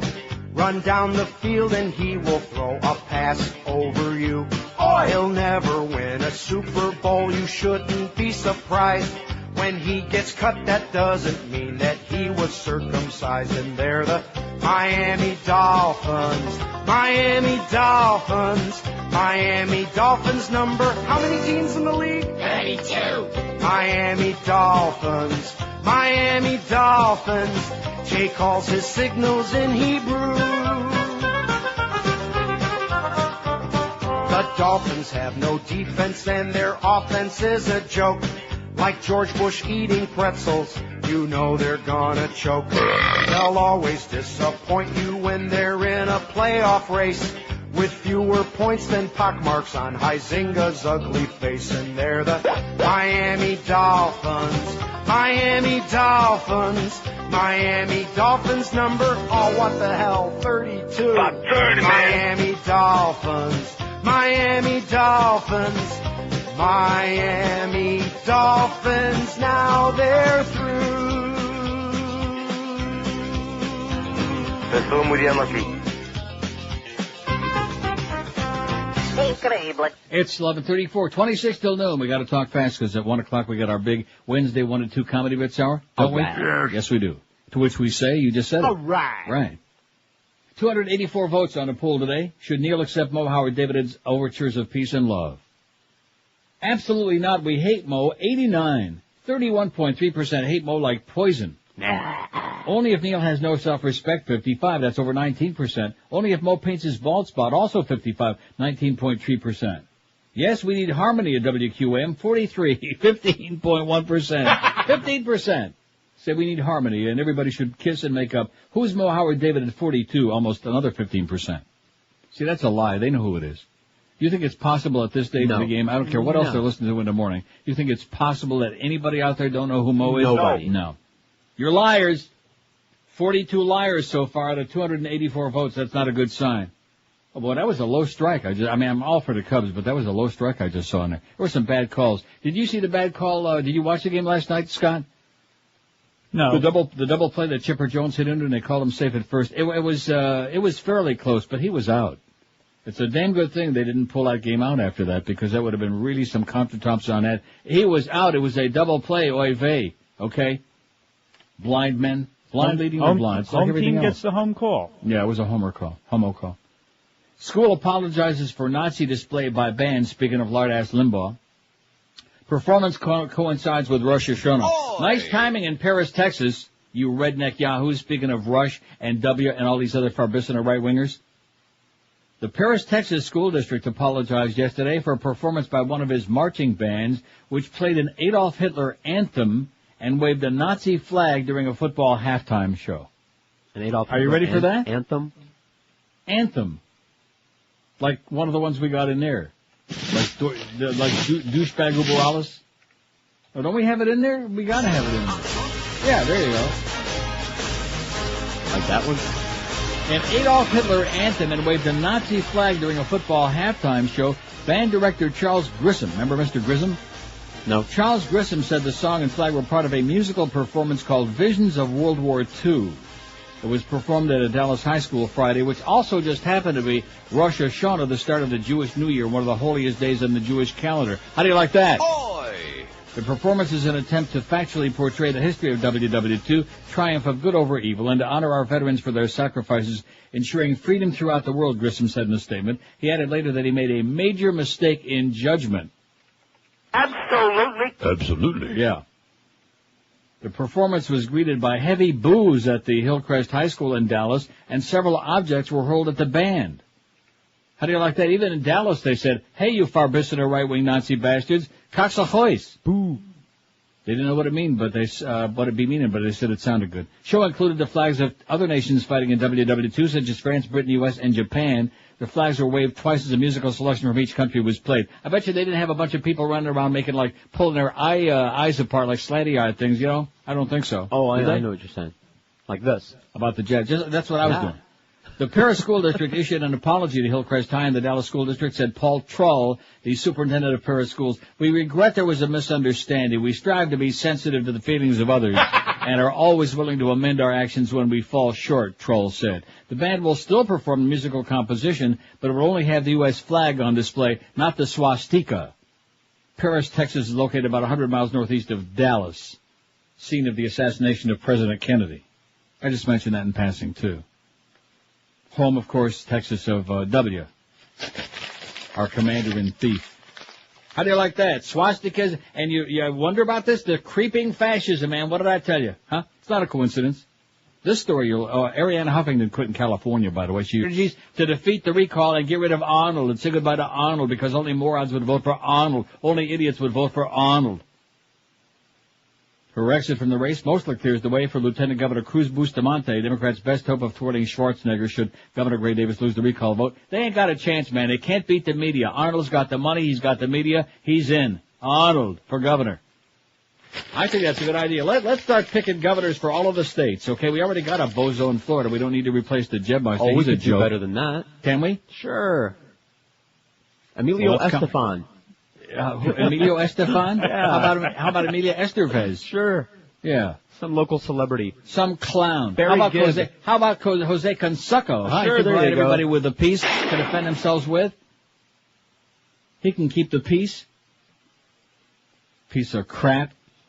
5670560, pound 560 on the AT&T and Verizon wireless line. I mean, instead of Arnold, let's go for somebody at least with a sense of humor. Eisner? Yeah, how about Mickey Mouse, I think would be better. I know Mickey's in Florida now. Maybe Mickey Mouse for governor of Florida. What do you say? Oh, they got Disney World and Land. Right. I think it's a hell of a good idea. We could do Mickey and Minnie, but we get Mickey. I'm going to slip you to Mickey in a minute if you don't cut the crap. 20 till noon at 560 WQM. We got I don't know, it seems like we're getting shortchanged here today. I don't know what it is. Am I complaining? No. No, not when you consider that all week long. I guess the humper worked on Monday, and that was it. And keep in mind, this is not, for those who keep track, not a vacation week. It's just falling into a bucket of crap, as the old saying goes. Just lucking out. When in doubt, the humper lucked out. That's right. You got these damn playoff games right there square in the middle of his time slot. That's probably why Ferrall, although Ferrall is not one of those who wants off here. He wants on. He is always on. He wants on now. He wants on next week. He wants on Sukkot. He wants on when I'm on vacation. Remember those days? Sure. That was not a good idea. That was not a good idea, Scott. That would be like, Hank's going on vacation this week. How about Neil doing Hank's show? And no. I don't think so. Right? See what I'm saying? Yeah. Doesn't make any sense. But Scott is trying to bridge out a little bit, branch out. He's trying to move into all in. Pretty soon it's going to be all Ferrall all day, you know? And as much as we love Ferrall, that voice, after the first 15, 18 hours, might start getting a little bit grating. You know what I'm saying? I think 5 to 10 a.m. would be, 8 to 10 a.m. is perfect for Scott. I don't want to step on poor Moe. Absolutely. He's trying so hard. There's a part of me, the old softy, that I just, you're right though, I would have no self-respect to make up with him after all the evil, horrible things he's done. Dr. Evil Moe, he's been bad. You don't think it's never too late? Look at that, there's Phil Cavaretta, former Cub. Remembering me, and they'll come back and they say, yeah, my grandpa remember you playing. Wow, Phil Cavaretta. He was also the manager at one time, like everybody else was, and Lou Boudreau. What's his name? Donovan McNabb's going to make a statement, which I haven't been watching here, but let me know when he starts speaking.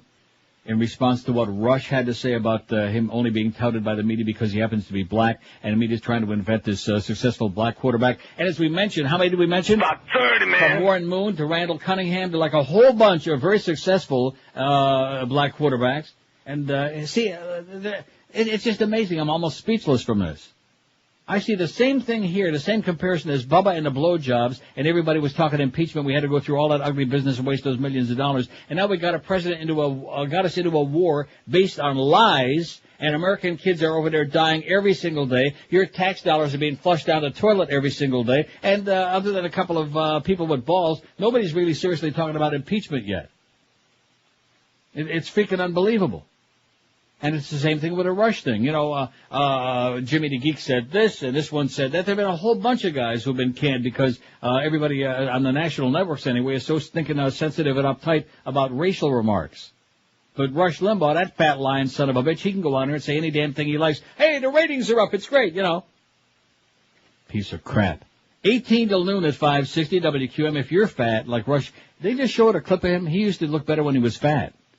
Yeah, he's got all that loose skin. He looks evil now. He looks even more evil than before. Before, when he was like a circus clown when he was fat, he didn't look quite so dangerous. Now he looks dangerous, kind of like Joseph Goebbels and David Gurgley. Hey, I'll tell you a place, if your stomach is gurgling because you're fat, like Rush, here's the answer for you. Delights of West Boca, a great place to shop, no matter which low-carb or sugar-free diet you're on. The Atkins, the South Beach diet, Sugar Busters, or lots of others, like even that bitch Suzanne Summers. Because one thing they all have in common is to try to get you to eat the best-tasting, lowest-carb, sugar-free foods available. And at Delights, you'll find over 1,000 low-carb products available, like bagels and breads, cheesecakes, muffins, brownies, chocolates, pasta, sauces, chips, dips, soups, ketchups, Carbolite ice cream, Champion Light drinks in 5 delicious flavors. They're back. Walnut brownies by Control Carb, Carbolite candy-coated chocolate-covered peanuts, apple cinnamon granola by Carb Sense, crunchy pretzels by Carb Sense, and like I said, over 1,000 low-carb and sugar-free products. You can try any item in the store before you buy it. The Atkins brand products are on sale all day, every day, even on Yom Kippur. They're open 7 days a week from 10 to 10. You'll find them on the northeast corner of Glades and 441 next to Boston Market. Or call them toll-free, 1-877-LOW-CARB, LOWCARB, or on the web, it's low-carb, LOWCARB.com. How do you like that? Same spelling, lowcarb.com. And by the way, Dr. Atkins reminds you, don't fall down. Delights of West Boca, your official Atkins retail center. Live and local. We're Sports Radio 560 QAM. Presented by Belsau.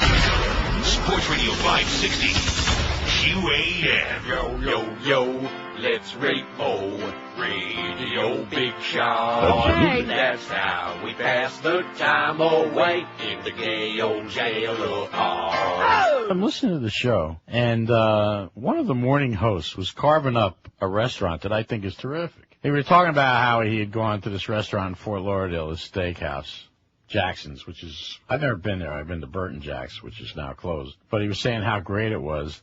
And then for some reason, he took a shot at New York Prime. Well, I'm going to tell you something that's in Boca. I'm going to give them a make good because he said that the service is bad and they try to rush you out of there.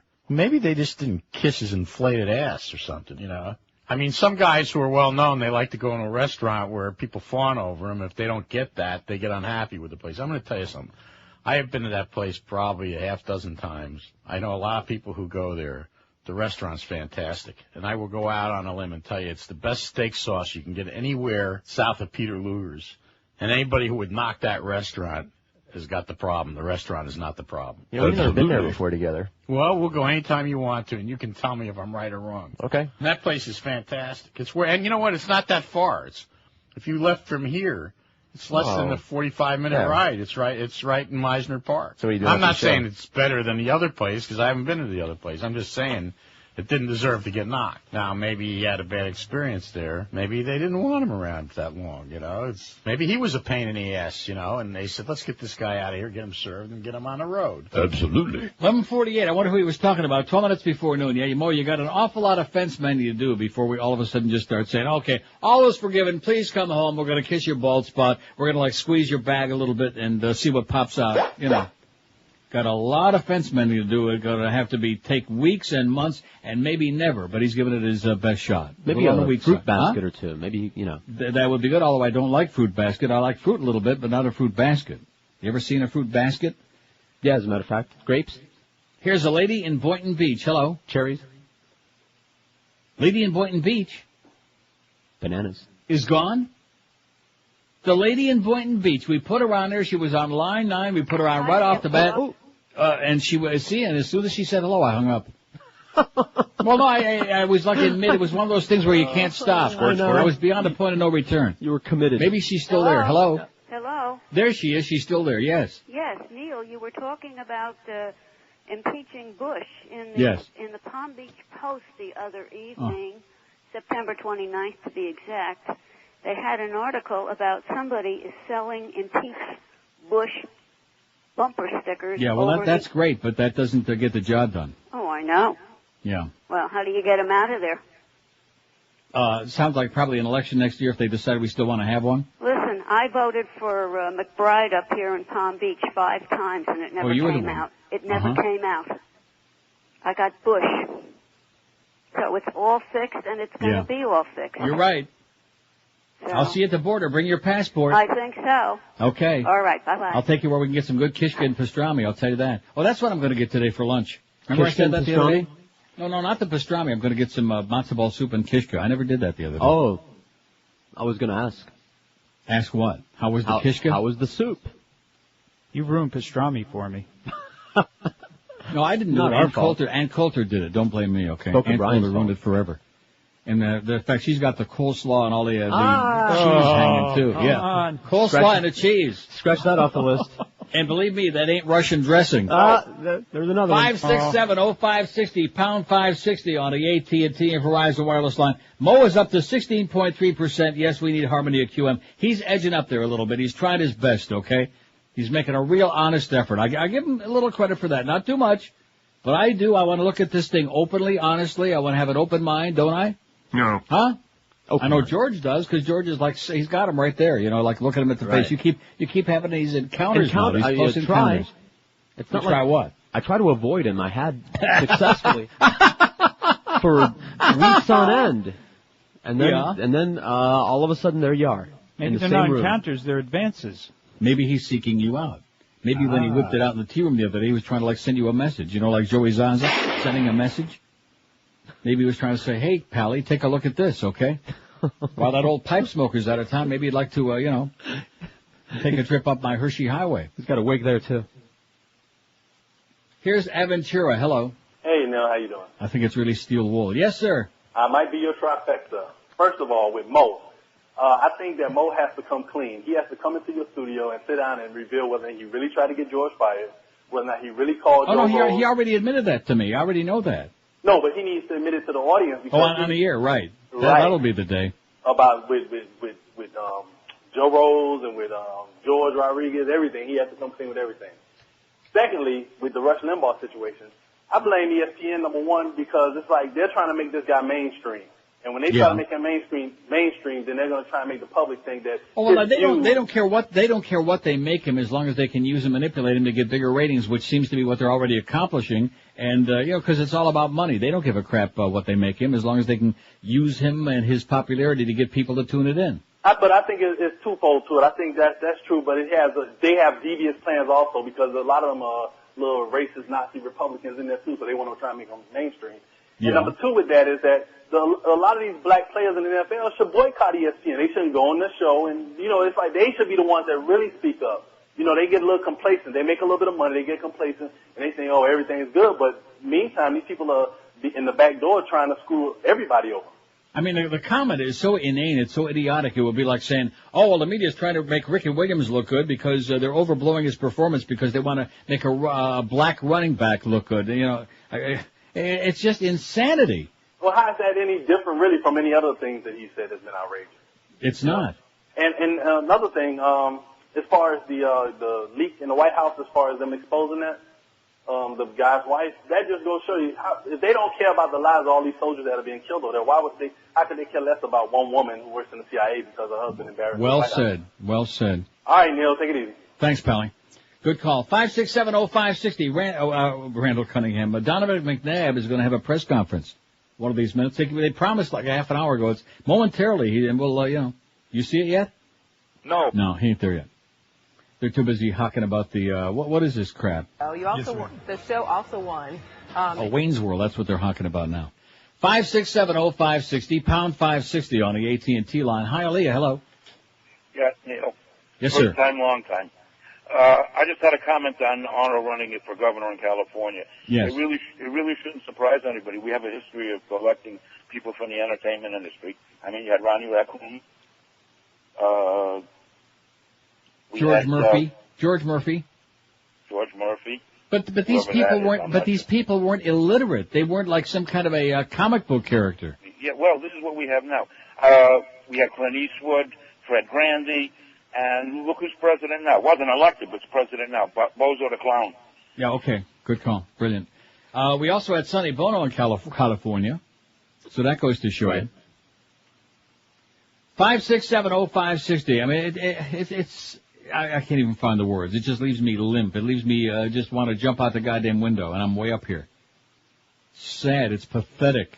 Hello. Hasta la vista, baby. Time to terminate Great Davis. You know what I mean? The man is so goddamn illiterate and stupid that you have to be a moron.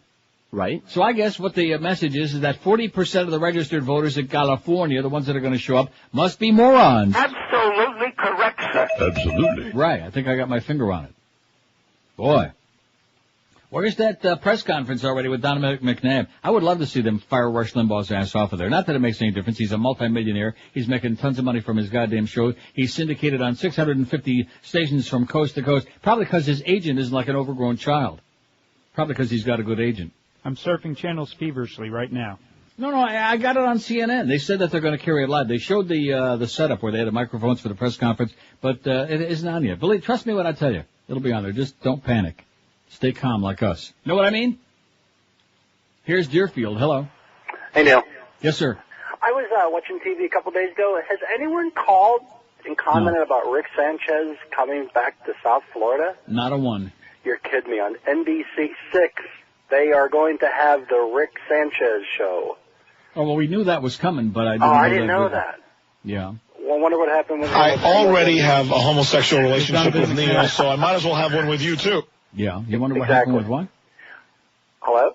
You said you wonder what happened with what? Well, he was with MSNBC. It was a very short-term stay with them. What did they do? Right. And they found out that he was embarrassing and melodramatic and ridiculous and had no credibility. And they said, hey, Rick, bye-bye. I wonder if his first topic on the show should be drunk driving on roads or anything like that. And but he anyway, will probably give us an update on that guy who's still dead, by the way. Yeah, he ain't saying much from what I heard. The temperature in Toronto is? What is it? What is the temperature up there, may I ask? Oh, right now? Yes, sir. I'll tell you what it is right this second. Oh, wait a minute. Wait a minute. I got to go. Auto service expert. It's 50, but I got to go back to CNN. Playing in the league who are African American quarterbacks, or the kids that are in college who have dreams of playing on this level, or kids in high school who are, are using all of the African American quarterbacks as, role models, idolizing us. Now when you say that, now do they feel, well, if I go out here and I say that I'm a Donovan McNabb or I'm a Dante Culpepper or a Michael Vick. Yeah, how about Michael Vick? Is he chopped liver? No. Because of the color of my skin. And that's sad because, you have kids that are African American, you have kids who are Caucasian, Asian kids, you have kids all across the world who wear our jerseys, kids who watch the things that we do and say, he's the best player in the league, I want to be just like him. But when you sit there and pinpoint a guy because of the color of his skin, and not really pretty much on just his performance or, the things he's been able to do while he's been in the league, that kind of makes you look like, you're the bad guy. Donovan, do you feel Rush Limbaugh owes you a personal apology? You know what? I look at this situation and I say, I don't need a personal apology. What is that going to do? You've already said it. You've thought about it. So you had time to think about it before you said it. So when you say it, what's I'm sorry going to do? It's like saying Hermann Goering and Hitler, if they would have said, I'm sorry, I wouldn't have got the job done. I think that's what he's trying to say, if you ask me. Anyway, it's sunny and 52 is going to be the high today. It's 50 right now. It's a beautiful day. 11:58 at 560 WQM. If you're fat, it's never a beautiful day. It's always a gloomy day because no matter what the weather's like outside, inside you're eating your guts out because you're not happy being fat. I don't care what anybody tells you. Nobody is pleased being overweight, out of shape, sick, diabetic, on the verge of it, and unable to get around, have no energy. So let Balance for Life help you lose that weight. That's right. They help the beast. I guarantee you that right now. How many pounds has he lost? About 100.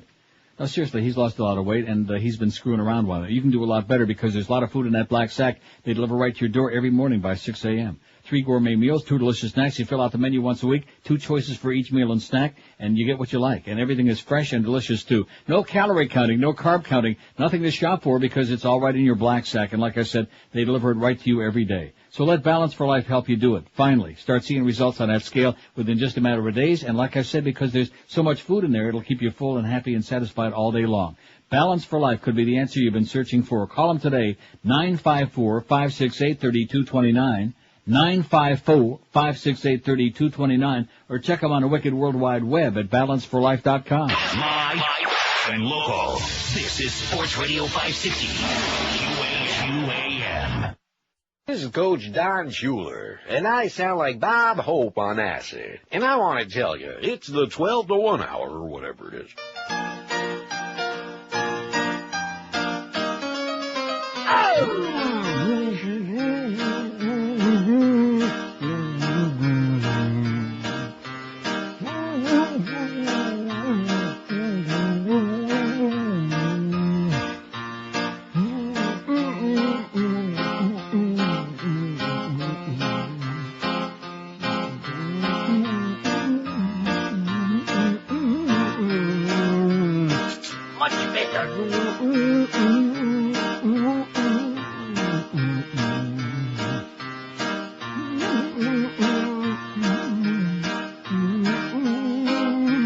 Administrations to be respected. Administrations to be respected.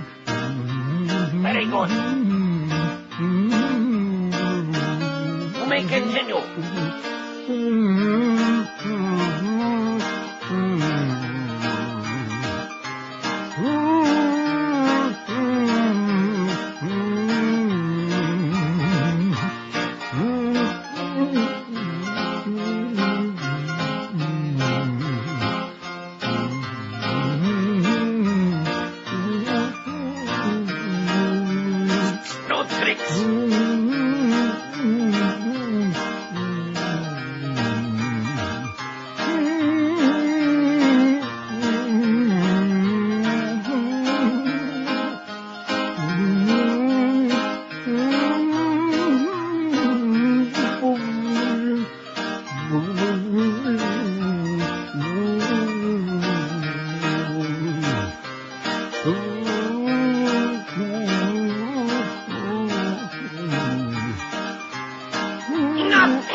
Three at 560 WQM. What a sad, sad day for America, boys and girls. Really pathetic. 367 votes on the poll. Should Neil accept Moe Howard David's overtures of peace and love?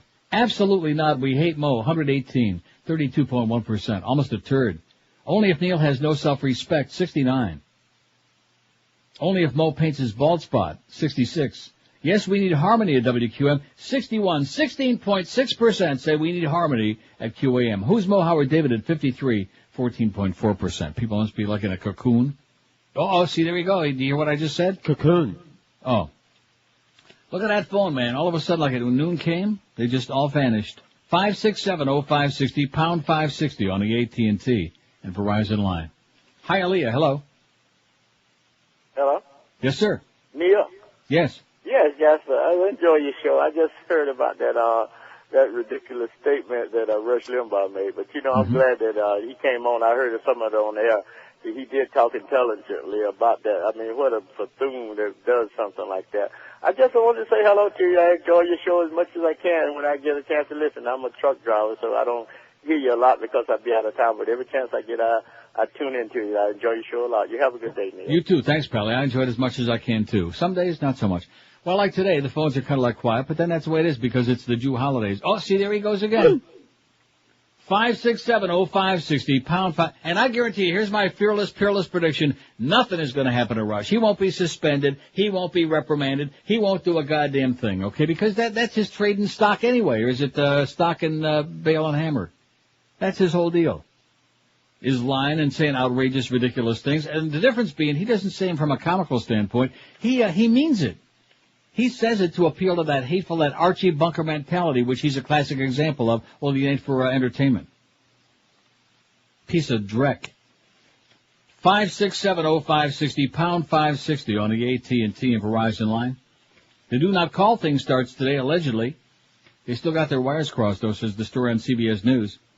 Government officials still predicting a large decline in telemarketing calls to millions of registered phone numbers, but there's this legal struggle going on, back and forth, to and fro, side by each. 29 states now have their own do-not-call rules, and North Carolina Attorney General Roy Cooper says his state's new law is not affected by federal court rulings against the government list. He says we'll be enforcing our state do-not-call in North Carolina based on the federal registry, and if they don't like it, they can jam it up their lily white ass. Now, he didn't say that. 5670560, pound 560 on the AT&T and Verizon wireless line. Here's a call from Tamarack. Hello. Yeah, Neil, how you doing? Pretty good. Listen, accountability and culpability is important in society. Jimmy the Greek lost his whole career and everything he had because he made an outrageous comment. People thought it was outrageous. But Rush Limbaugh, he won't suffer any consequences because of who he is and where he is in the upper echelon of the Republican Party. Right. So what do we do? I mean, as a society, what do we do to correct these horrendous acts by these Republicans? The best thing the public can do if they're pissed off about it is to watch some other pregame show. There's a zillion other pregame shows on Sundays. He's not on the game telecast. He's on ESPN pregame, which is on the cable. And if people turn it off and watch one of the 50,000 other pregame, or just not watch any of them, then those numbers are going to go down. That's what they can do. That's a beautiful thing. So people should do that, and we should also, with regard to Arnold Schwarzenegger running for governor of California. I mean, if that's not the biggest, I don't even have a term to describe what it is. Yeah, it's beyond belief. It's beyond human comprehension that there could be anybody that stupid. I mean, I thought in the beginning it was kind of like a joke vote. He'd get maybe 5 or 7 or 8%. But the fact that he's got 40% in the latest polls and he's beating Bustamante by like a landslide, this has to tell you how many morons are out on the loose now. And you would think California, with its economic repercussions, I mean, it's like the 4th biggest economy in the world. Why would they be voting for a moron like this? Because there's a lot of morons live there, I guess. Okay, scary stuff, Neil. Scary stuff. Good luck to you, pal. You too, buddy. See you in Niagara Falls. 5670560. They got a nice casino there in Niagara Falls, I should point out. Yeah? Yeah. Meet everybody right there at the border, right between Niagara Falls, New York, and Niagara Falls, Ontario. Come across, wave you over. We'll pass you over. 5670560. What about that damn Rush Limbaugh, huh? Nothing's going to happen. Donovan's still babbling, by the way. I said, we're looked upon as not human beings because we're getting paid, that much money. It's something which I'm still looking for answers for. I mean, if it's ratings, did the ratings go up? No comment, huh? Can you imagine anybody saying, in the context of the NBA and all the great players, Michael Jordan and all the big superstars, the black superstars. Can you imagine somebody coming on the air and saying, well, the reason they're trying to make this guy look good is because the media is really hell-bent on making a white center look like a superstar in the NBA. Yeah. Can you imagine anybody ever saying that? No. Of course not. They wouldn't even get home that night. But Rush Limbaugh, man, in the right wing, they can do and say whatever the hell they want because they got the contacts. They got the good connections. Here's a call from Miami. Hello. Well, Neil. Yes, sir. On the Moe thing, I don't like him, but I like listening to him. And I can't stand Ferrall. Ferrall should not buy a house down here. He's from Orlando or St. Petersburg or somewhere over there somewhere. And as much as I don't like Moe, I'd rather listen to Hickman Goldie than that Ferrall fella. Ferrall. Okay, I'll tell Ferrall you said so. Thank you. 5670560. Lots of open lines here, boys and girls. It's really desperate, man. Pound 560 on the AT&T and Verizon wireless. Look at this. They're showing this picture of Rush on that NFL countdown. Just started up all the cup. Just foaming, and it looked like Heinrich Himmler in heat on acid. Pounding the podium. Did you see it? Sure. pounding the podium, you know, this is just the last thing they needed, man. I guess it goes to show that football's so mediocre now, they've decided that they have to really spruce it up and goose it up. They couldn't find another Howard Cosell. Goose step it up? So they found this goose stepper to goose step it up. Here's Fort Lauderdale. Hello. Hi, good afternoon, Neil. Yes, sir. You think they'll ever get a football team in Toronto, the NFL? No. How come? Because football ain't big here. The Argos don't draw flies. They're always on the verge of going out of business. They talk about that, but football's just not big here. Too many other fish to fry. But the basketball's doing really well. And the team sucks, but they draw well. They sell out. Okay. All right, thanks a lot, buddy. Okay. The answer is no. No, we'll never have. I won't say never, but not anytime in the near future. We won't have an NFL team in Toronto. We got the hockey too big, even though they're going to suck this year. And you got lacrosse sold out in the Air Canada Center, which is amusing, but true. And the Raptors did draw very well, like you said, even though their team sucks this year. But what can I tell you? You can't be all things to all people. Isn't that what somebody once said? Didn't George Chief Armstrong once say that? Something like that. 5670560 pound 560 on the AT&T line. Don't forget the official Marlins watch party is 3:30 this afternoon at Chula Steak 2 in Miami Lakes. Billy the Marlin will be there. Marlin Mermaids interactive pitching games. It would be nice to know if Mad Dog's going to be doing a show again since it's like past noon already. You would have think that one of our hotshot middle or upper level management people would have made a decision on that. No, or maybe Mad Dog. What? Just like yesterday, the Mandich production crew will show up for work like they do, and then they'll let us know. Management won't.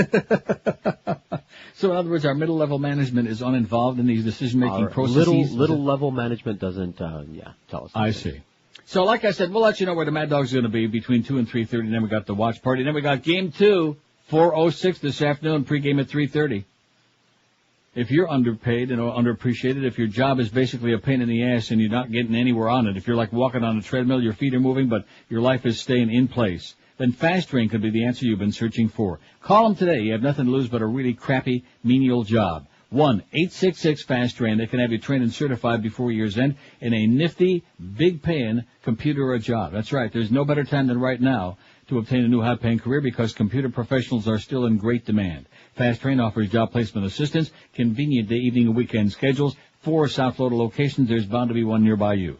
Fast Train offers financial assistance for people who qualify, too. So what do you got to lose beside a really depressing, crappy job and a minuscule paycheck? Call Fast Train and change your life forever. Call 1-866-FAST-TRAIN. Check them out on the web at fasttrain.com, and then take Todd Dreck's advice. Call toll-free 1-866-FAST-TRAIN. My and local. This is Sports Radio 560. QAQAM.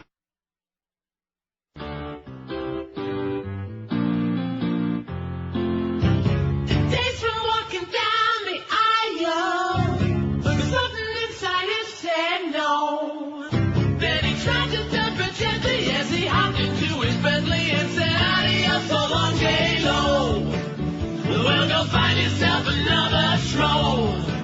Ben said bye to the Bucks, and she went off and nuts, screaming and yelling as he drove away, 'cause they wouldn't have a wedding day.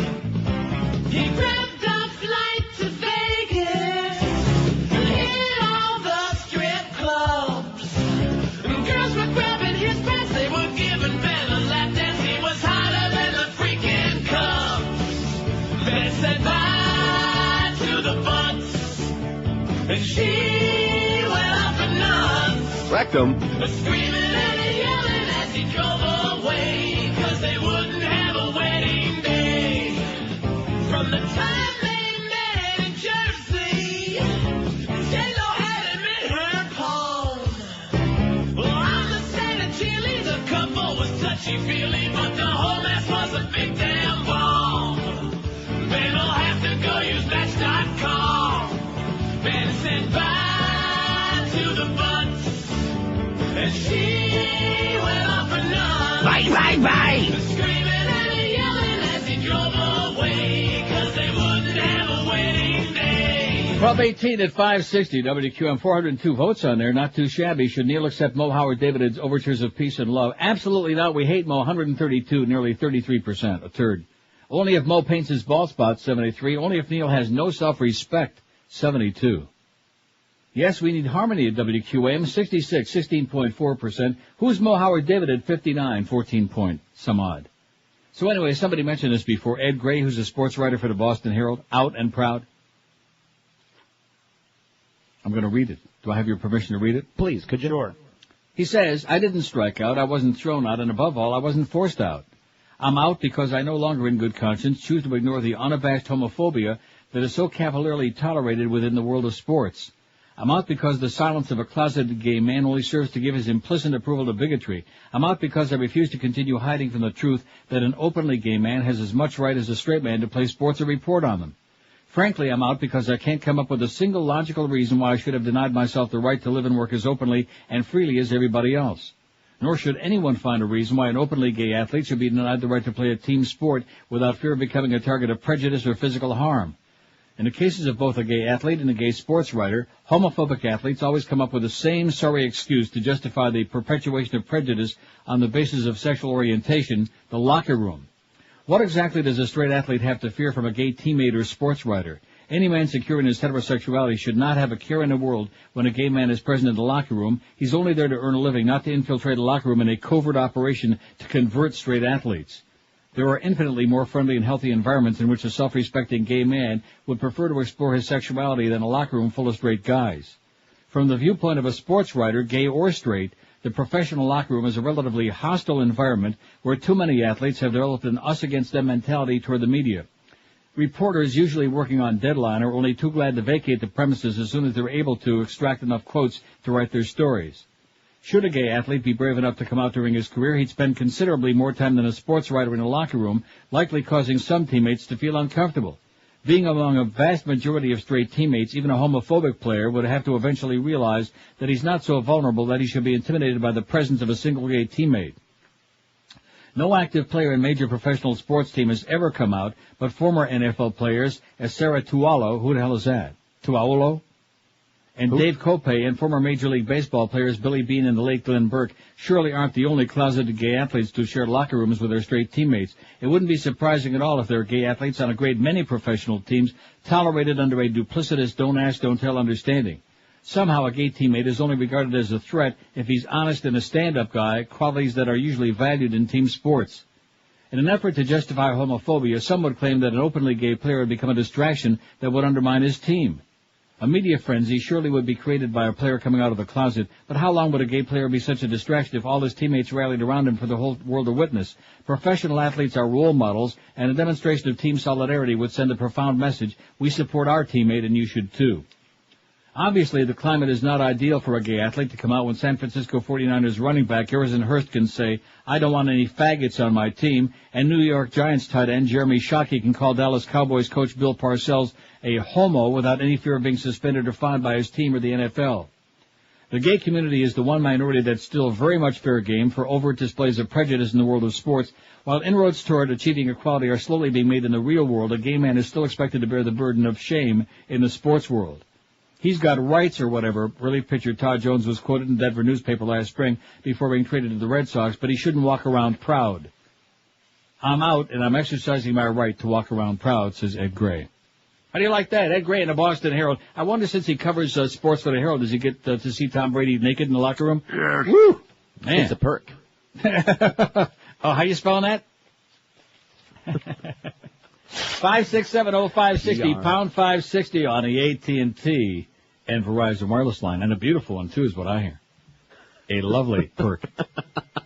Oh, there's that Bob Novak Nazi son of a bitch they just had on there for a second. Later today, Jody, Bob Novak's going to be a guest on my 5 o'clock show. No, we can't wait, Wolf. Blitzkrieg. And then Heinrich Himmler and Hermann Goering are going to be on for a cup of tea a little after that. Tea and crumpets. Blow the trumpet. It's time for the crumpets. What are crumpets anyway? Do we have any idea? Oh, they look like this. Oh. About this size. Oh, are they similar to Curds and Whey or Spotted Dick? Here's Miami. Buenos dias. Hello?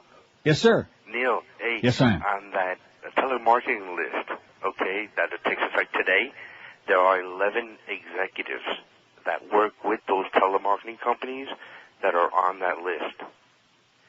They themselves don't want to be called. Yeah. Are you aware of that? No, I was not aware of that, but I am now. Yeah. Isn't that funny?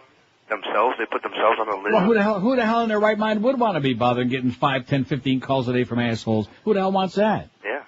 I mean, I get paid to take calls from assholes, but that's a different story. All right, buddy. Take care. Thanks for the good news, man. Okay. Have a great day.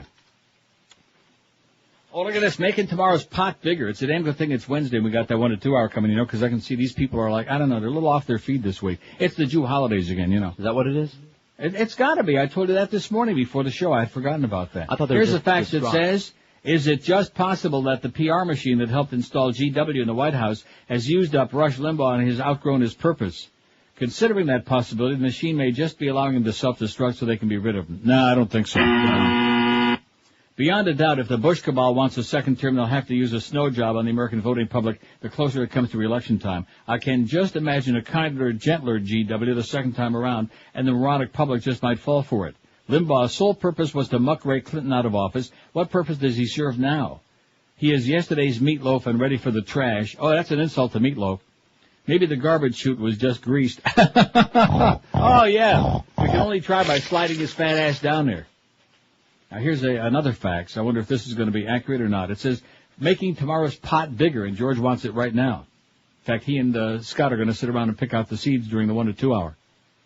For Thursday's van hit from noon till 2 with Joe Costello at Riva Yamaha, 3671 North Dixie Highway in Pompano Beach, with our Best of Neil merchandise, including those vaunted Moe Howard David keychains and our CDs, etc. Endorsed by Moe Howard David himself. Yeah, that's right. Mo's been plugging it. Thanks, Mo. Thanks a lot. Absolutely. Even though the audience is hostile toward you, I mean, incredibly. Here's the deal. I have 5 pair of tickets to see Alice Cooper in concert at Pompano Beach Amphitheater, and 8 pair of tickets to the Panther Lightning game at the ODC, the Office Depot Center, at the Yenta Center on Saturday the 4th. Well, that's still an exhibition game. So, I mean, that's nice, but it's an exhibition hockey game, but they're free. So at least they're trying. Miguel is trying. He's like trying to throw a little more crap in there. I mean, good stuff to get people out there tomorrow so we can raise some bucks. It's been really tough. It's a tough year to raise money, and I get all frustrated and flustered. But you know something? It's good. It's good that I do that because that, like, embarrasses people. It works. Makes it a little bit tougher, but it works in the end. That's what Mo said. He said it works. Absolutely. In the end. Here's a call from Lake Worth. Hello. Good afternoon, Neil. Yes, sir. How are you today? A little Great. loud in the background. I hope it's not too much on the air. Don't hear a thing. A couple of comments from earlier. The Rush Limbaugh factor is just hilarious, and of course, nothing will be done. No. Because afterwards it'll be, we mistook what he said. It was all of our fault. We made a mistake on that. The other one, the guy saying, what are we going to do about this next time around? What are we going to do about this? Same thing we could have done about the last 6 years. Vote. Get off your dead rears. Quit complaining to people next year. Go to the I'm going to polls vote and 40 actually times. vote. I'm going to make damn sure next year election time I'll be down there and I'm going to be voting all day long.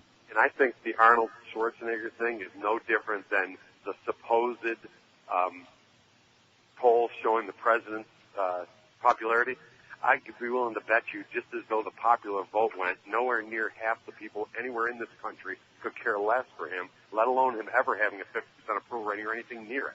This is another distorted line of numbers. The same thing they're doing with California. One of the worst stories that I've seen in ages, I have in my hand right now, as many as 1 million ballots could go uncounted on Election Day next Tuesday, throwing into doubt for days or weeks the outcome of the recall election because an unprecedented number of absentee ballots have been requested, 2.7 million, but fewer than half have been returned by voters thus far, leaving a huge number of ballots likely to be handed in to polling places arriving to mail local elections off next. So you can see Desi rule all over again. It could do just like they did in Florida, and you could have all these zillions of votes out there, and then who the hell knows who's counting what and how long they're going to be counting. You know when they show up, Neil. They'll show up within 5 days after the election, and depending on which box they need them in, that's where they'll show up. That's exactly how it works. And there'll be a bunch of bushies. There'll be a bunch of bushies at the elections headquarters pounding on the door. Knocking on the door. Let us in. Let us in. Let us in. We're Dade County residents. Excuse me. Hang on. Let me call Tom Blaze office and see what our next move is. Hello. Where do we go next? Oh, the next office? Okay, we'll be there too. Absolutely. And thank you. Let's hang Rush by a yard arm from the 12 corners of Brighton. Sounds good. Take care. Right in front of the barbershop. Right in front of the greased pool. The interesting thing about those, and more disturbing, although nobody gives a crap no mo, is that all of those people who were outside the door there in the Dade County pounding on the door, they were all imported from out of state. They were like professional Schmidt disturbers. 1228 at 560 QAM. Live and local. This is is 560. The radio's all yours.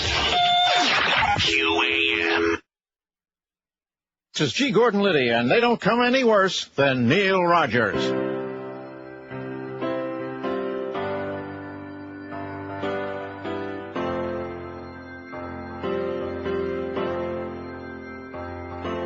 Now that he is on the ticket here, on for governors, are we here? Yeah.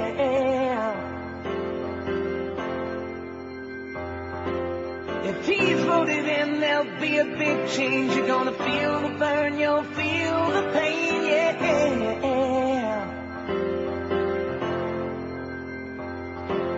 The laws he plans to pass include one to pump you up like a balloon, yeah.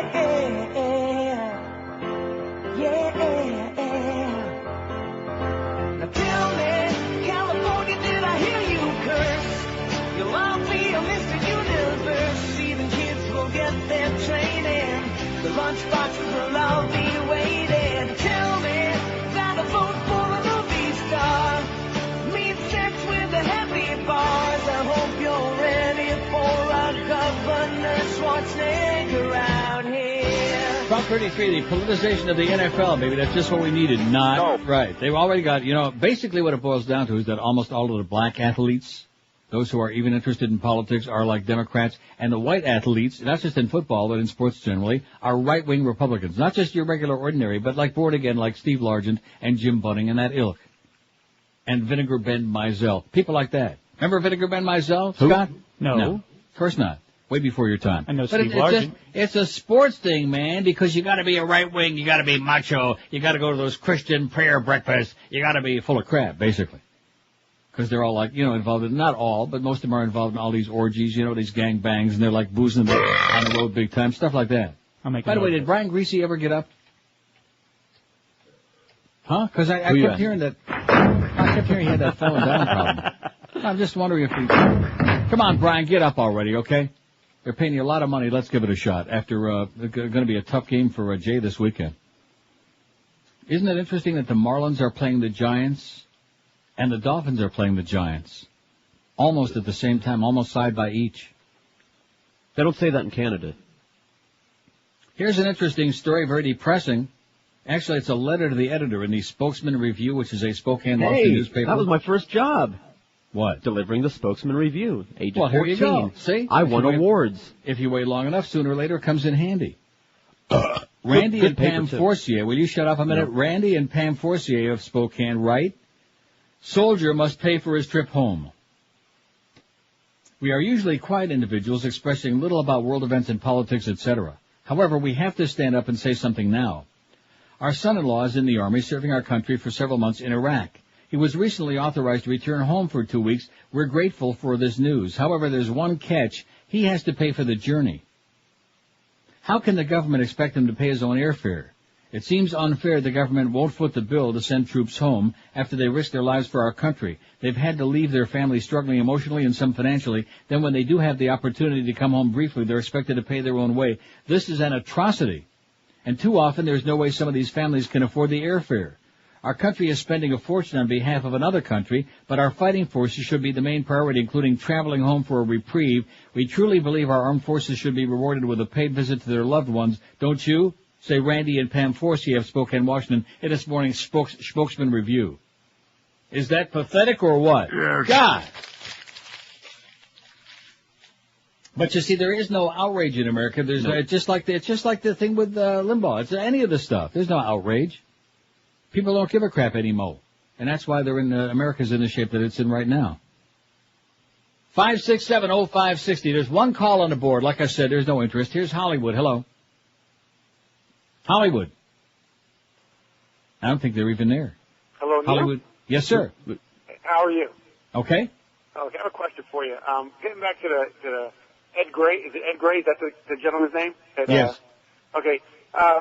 If you have a male coach or a female coach and they coach a team of the opposite gender, they have to wait until the team is dressed or undressed before they can go in the locker room, correct? I don't know.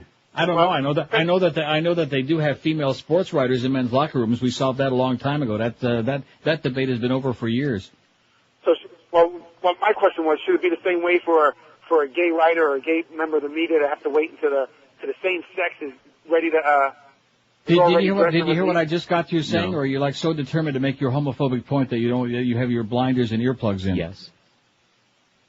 Okay. Sir? So it shouldn't make a difference then. No, it should not. Okay, that's all I wanted to know. Do you think that it should? Sure it should, I think. Why is that? Well, let's look at it from a male's point of view. I don't think every man would want to... Let me ask you this question. When you were in high school, for example, because I know when I was in high school, we used to have to take showers together in gym class. Okay. Did they ask anybody, is there any homosexual in here? Are there any pansies in here? Did they ask anybody that question? There were all these guys running around the shower. Nobody was ever having any sex that I know of, but they were running around the shower. See, after you see one, sir, you've seen them all, okay? See, there's this vision that, oh my God, there's a fag in there. He's going to get all whipped up and excited, maybe start grabbing it, or something like that. Now, if I saw Tom Brady in there, I might get like a little emotional, but I don't think I'd grab it. You might. No, I would not, because self-preservation is very foremost in my mind. Because he'd knock my lights out in about 2 seconds. No, I mean, what an idiotic comment. This is America for you again. Don't you think? And he completely ignored what I just said about the women in the men's locker room. Don't get in his way. Right. Don't try to mess on his point, because he's already got it in his mind that this Ed Gray, keep him out of the locker room because these heterosexuals in there, they don't want old fags seeing them naked. Oh, my God. Whew. Especially all those beautiful football players, 99% of whom nobody's interested in touching anyway. Especially the big porker lineman. Maybe Tom Brady, we could put him off like in a cubbyhole or off to the side. You know what I'm saying? Give him his own shower facility.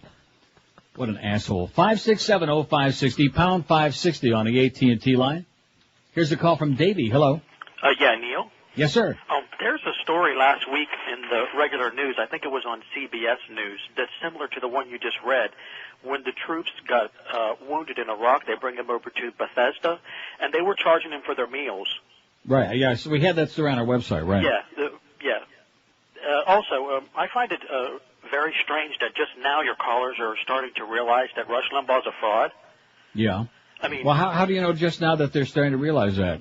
Well, they're talking... Because obviously he's on right now, his radio show, so the people who are talking to me now are people who are choosing this program over his fraudulent bullcrap. So I think they've been onto it for a long time. Yeah, but you know what, though? The right-wingers, they're not playing fair. It's all politics anyways. I mean, every time... Well, what does that mean, they're not playing fair? Every time the Clintons had a bad bowel movement, they had an independent counsel. And now, when you really need an independent counsel...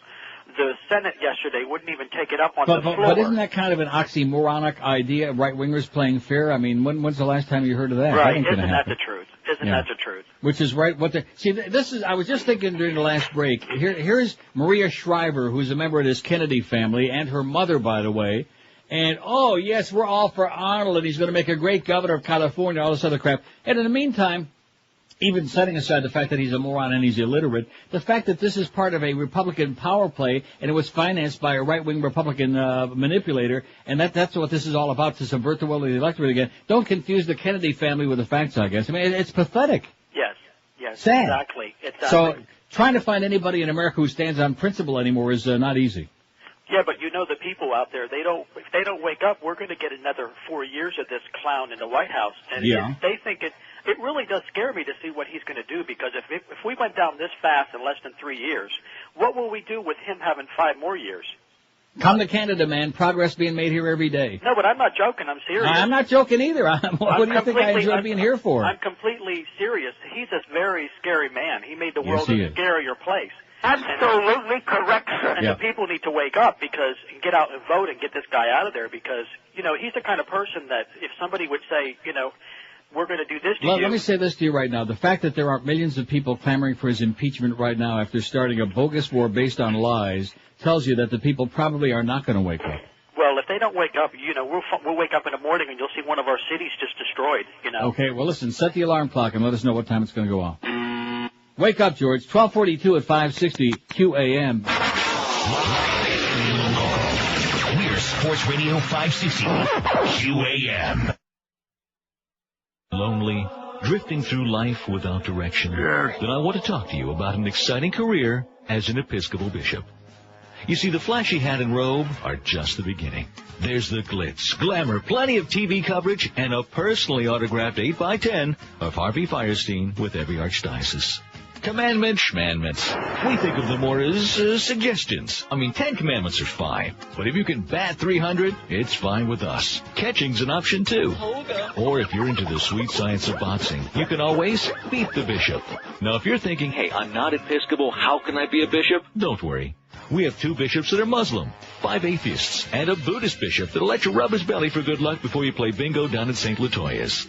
Join us. The few, the proud, the color-coordinated Episcopal bishops. 1246 at 560 WQM, our big 1 to 2 hour coming up briefly. And to show you how insane the Certainly Not News Network is, to show what a bunch of lunatics they are, you see who they have on now?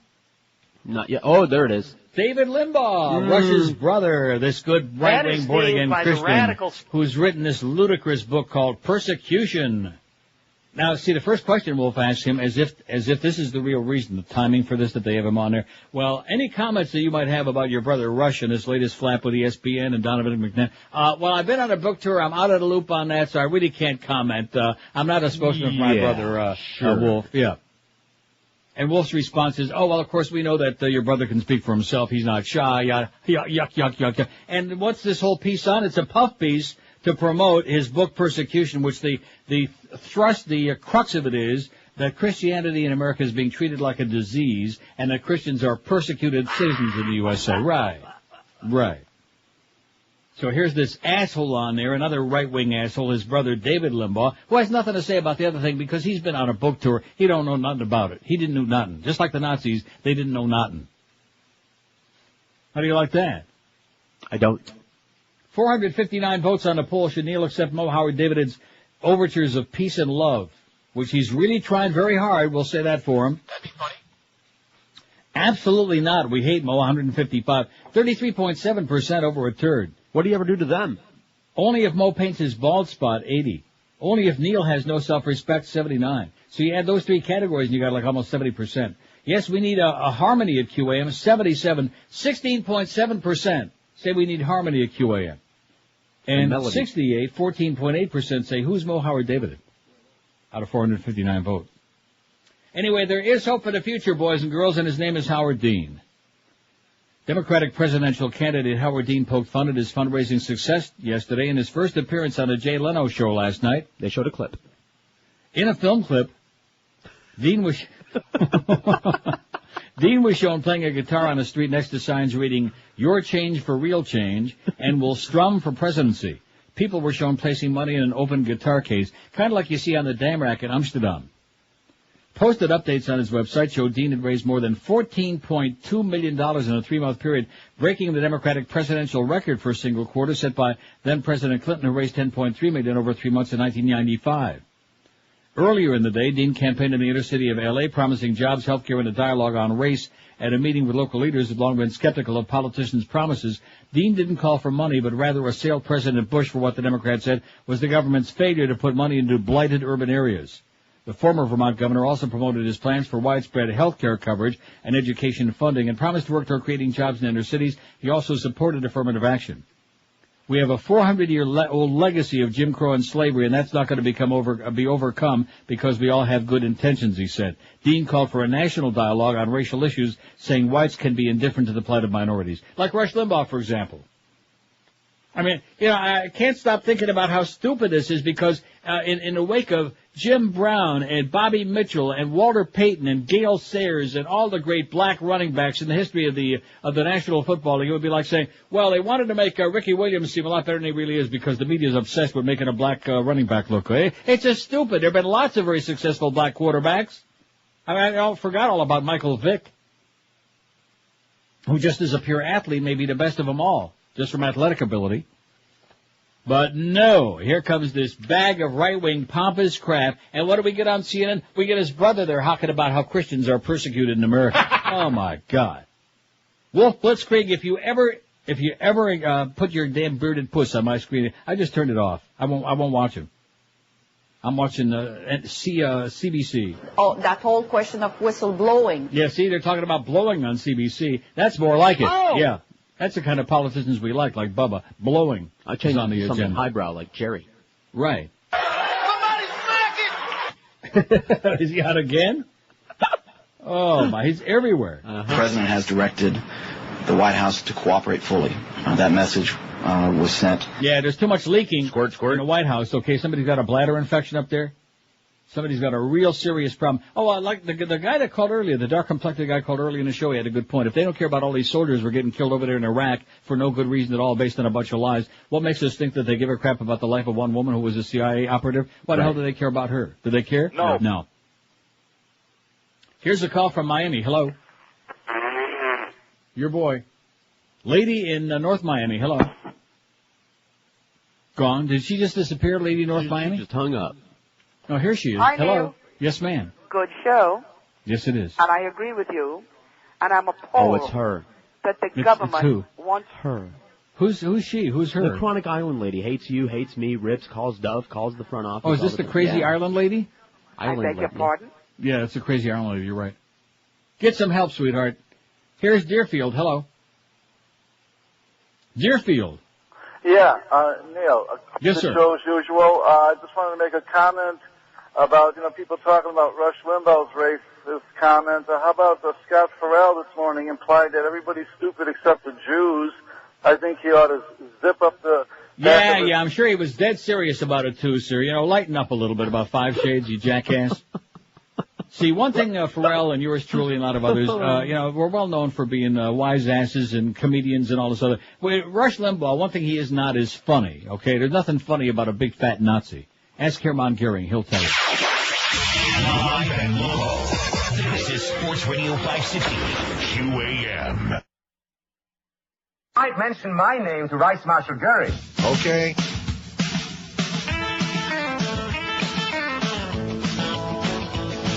Hillary from Arkansas, Hillary from Little Rock, Arkansas. Got an idea from Tippecanoe, moved to New York and run for senator. All through the state, people shout your name. Hillary! You will never beat Giuliani. No, sir! The idea seems so silly. Hillary from Arkansas. Miss Hillary from Arkansas, right out of the cornfield on Hee-Haw. Husband Billy is a Nazi boy. When you leave the house, he'll jump for joy. Whitewater now just a memory. Hillary! Janet Reno doesn't have a clue. No, sir! You and Bill are so damn slippery. Hillary from Arkansas. I think you should run, honey. Well, hell yes, I do. I think you should devote all your time to it. And I'll just, I'll stay home, I'll take care of things. Taking care of business. I'm a BTL fan, man. Miss Hillary from Arkansas, it's the damnedest thing I ever saw. You're a twitty little goofy dog, 'cause you never have lived in New York, so change your mind, run in Illinois. Hillary! We don't believe that you're a Yankee fan. No, sir! You're a dope-beating bad Democrat. Hillary from Arkansas. H-I-L-L-A-R-Y! Hillary! Hillary! 12:57 at 5:60. You know what's why I did? I took the break a little early there. I'm not really sure why. What the hell? But it gave me an opportunity. I don't know if I have time to read this column here. It's very interesting. It's on our website today, though. I guess maybe I won't read it. Why not? Why not?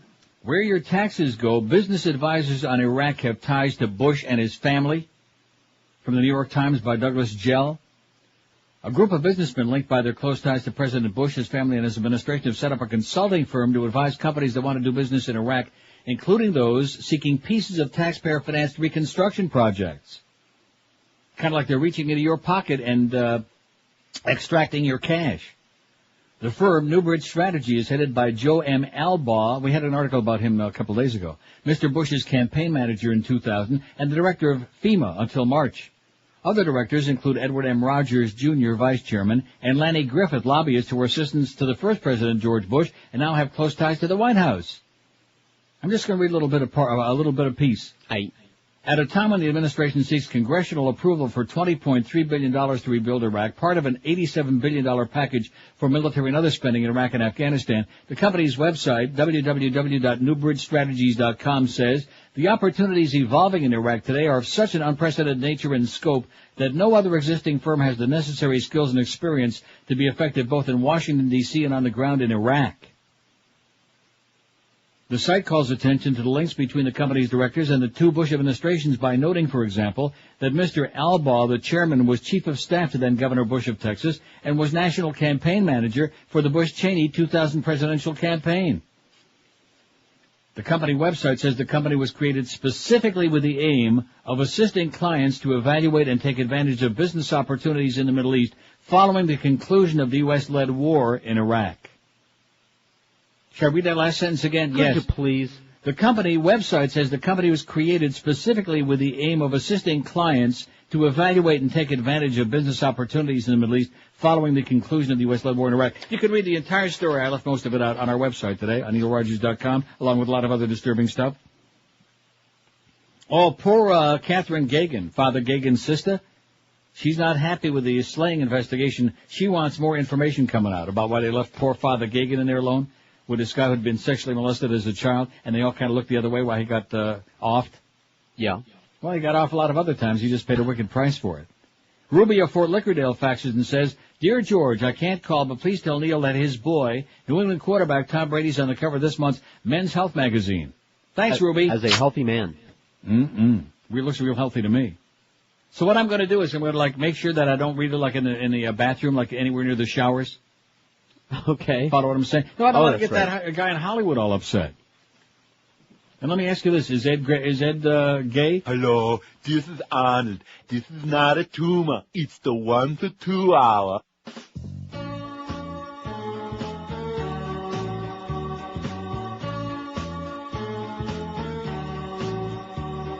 they sit and watch the TV with a finger up their butt? Whoa, I'd love to know what Christians do for fun. Read the Bible in the corner while fondling their nuts. Whoa, I'd love to know what Christians do for fun. Poster white and tasty from the fast food they eat. Inhaling vats of macaroni and cheese. Cut holes in the bed sheet just in case they reproduce. That's just about all they're allowed to do. I'd love to know. Ooh, I'd love to know.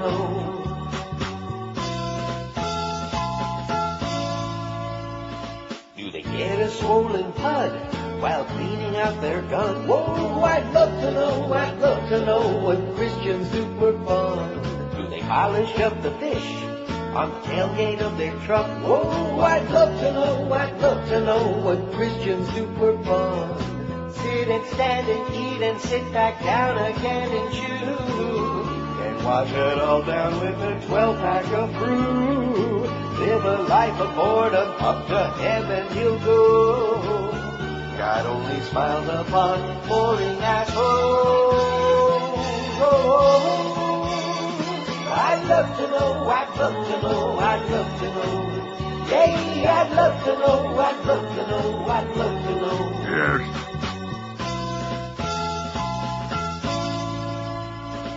Madonna. Yeah. You are the Material Girl. Yeah. Mm-hmm. But I still felt like something was missing. And what was that something? Brittany. I mean, it was just a friendly kiss. Cool. Yeah. Who is it? Incredible. Really? Yeah. And fun, and I don't know why people are making such a big deal about it. You really don't. I really don't. You really don't. Hasn't anyone ever seen two girls kiss before? Well, I don't know if most of America has. Go right ahead. Really? Yeah, I'm not Good. kidding. Okay. Okay.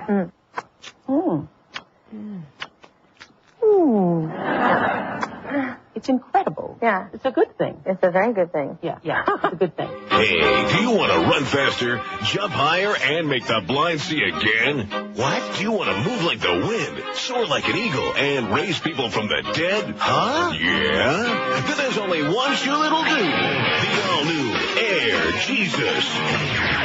Air Jesus. Just put a pair on. What they'll do for your game is a miracle.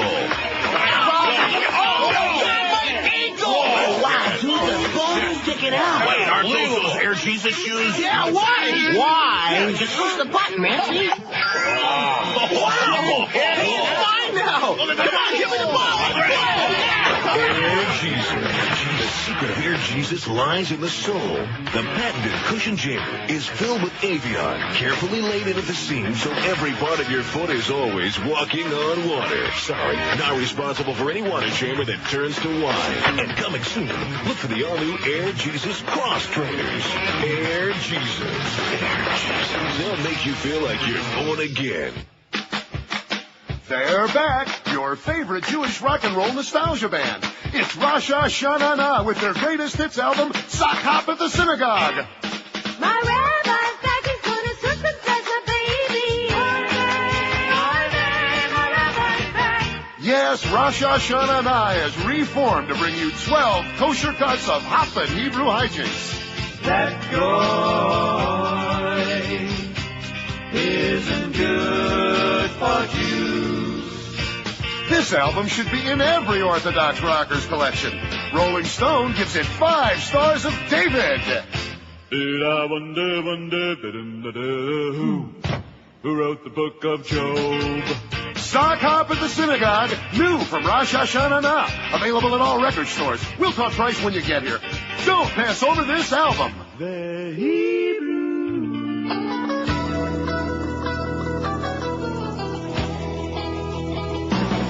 Well, he's an action hero, but he wants to play a brand new role now. Terminating Gray Davis has become his #1 goal now. And he's the leading candidate according to the new polls now. Oh my God. Arnold will run to the voters and Gray Davis away. Run to the voters and Gray Davis. Well, he's married to a Democrat named Maria Shriver. Now she's not GOP. And like his uncle-in-law, he's been accused of being a womanizer. Adultery. But unlike Ted Kennedy, he is an excellent driver. Green now, just like in T3. Arnold will run to the voters and Gray Davis away. Run to the voters and Arnold will run to the voters and Gray Davis away. Run to the voters. Arnold will run to the voters and Old John Ashcroft says that's what he's gonna do. Follow the rule of law. All right. Have you noticed lately the right-wing GOP always say the rule of law whenever they make a speech? Old John Ashcroft says that's what he's gonna do. Oh! Follow the rule of law. Section 1 says you better obey what Ashcroft says. Section 2 says you never have sex. In Section 4 you can go out, but it's a sin to dance. In Section 3 you procreate, but you never remove your pants. Old John Ashcroft says that's what he's gonna do. Follow the rule of law. What they're trying to say is they're better than you and me. They hide behind the rule of law when it meets their needs. Old John Ashcroft says that's what he's gonna do. Follow the rule of law. What will Johnny do? Follow the rule of law. Rushy, can you hear me? I have a ditto for you. Can't you fix your hearing? By now you should afford to. Oh, Rushy, Rushy, Rushy, Rushy.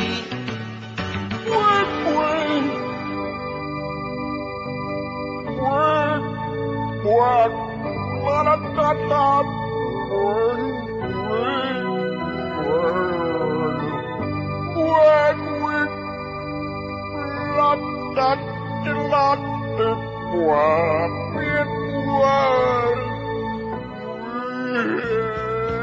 What will you do with those 2 million? Too bad for you, you hateful freaks.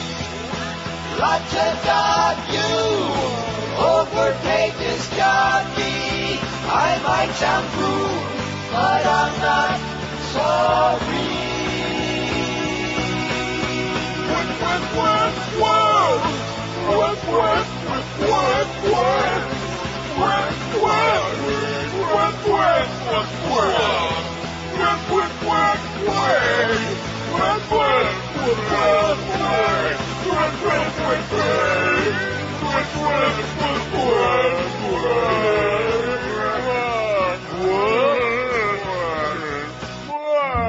Happiness, peace, a sense of well-being, a sense of self-worth, it comes from the inside out. It doesn't come from the outside in. Dr. Phil drives me up a wall. There's no substance there at all. No. Texas metaphors that don't mean a damn thing. Dr. Phil's brain isn't wet a wall. He's a Mr. Know-it-all. Never want to see him wearing a G-string. That's crazy. Dr. Phil, why do your eyes do that? Dr. Phil, try to lose some of your own fat. What makes you think that you have the right to judge him for gaining a few pounds? And what are you doing buying into it, you idiot? Dr. Phil giving folks high fives while he screams at poor housewives about eating more than any human should. Dr. Phil, please just rag it down. You're a freaking circus clown. Try to handle things like your friend Oprah would. That's crazy. Dr. Phil, stop. Retire, go away. Dr. Phil, stop. Just leave and take your son Jay. Ever see Dr. Phil and Rush at the same time? No, never. Same guy. Don't forget, we got the Big Marlins watch party this afternoon, 3:30 at Shula Steak 2 in Miami Lakes. Did we figure out yet, is Mad Dog doing a show over there or not? Yes. What'd I tell you? I knew it. I could count on the Mad Dog. All right. He'll be doing a show 2 to 3:30 at Shula Steak 2. And then starting at 3:30, it's the Big Marlins watch party. Pre-game show starts at 3:30. Game at 4:06 out in Frisco. Billy the Marlin will be there. The Marlin Mermaids will be there. And interactive pitching and bitching games will be going on, and of course, with the Mad Dog, too. It's that time of the year again when the mattress showrooms and the furniture stores run the big, fancy schmancy, phony ads. Dollar Mattress wants you to stop and think about it. If you double the price and then offer the public half off, what kind of a sale is that? It's a joke. It's a scam. The fact is that all of these stores have to run a special sale to make their prices look nearly as low as Dollar Mattress's everyday low prices 365 days a year.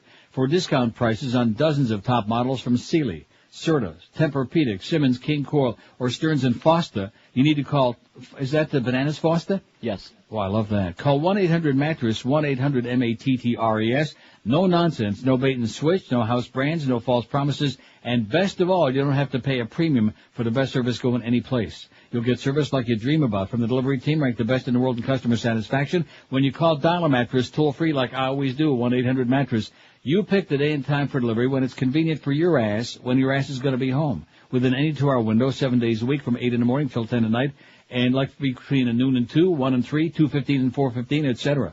And you'll be sleeping like a baby the very first night. I've been sleeping on a mattress from these folks for years. George is as well. Miguel is screwing his brains out on it. You ought to be doing the same. With low prices, same-day delivery, free setup and removal, it's easy to see why Dollar Mattress is ranked the best in the universe in customer satisfaction. Don't get sucked in. Don't be fooled by those mattress showrooms' phony sales and ads. They aren't even close. They're not in the same league with Dollar Mattress. Call them today, and they'll be there in no time at all, knocking on your door. 1-800-MATTRESS, 1-800-MATTRESS, or check them online at mattress.com.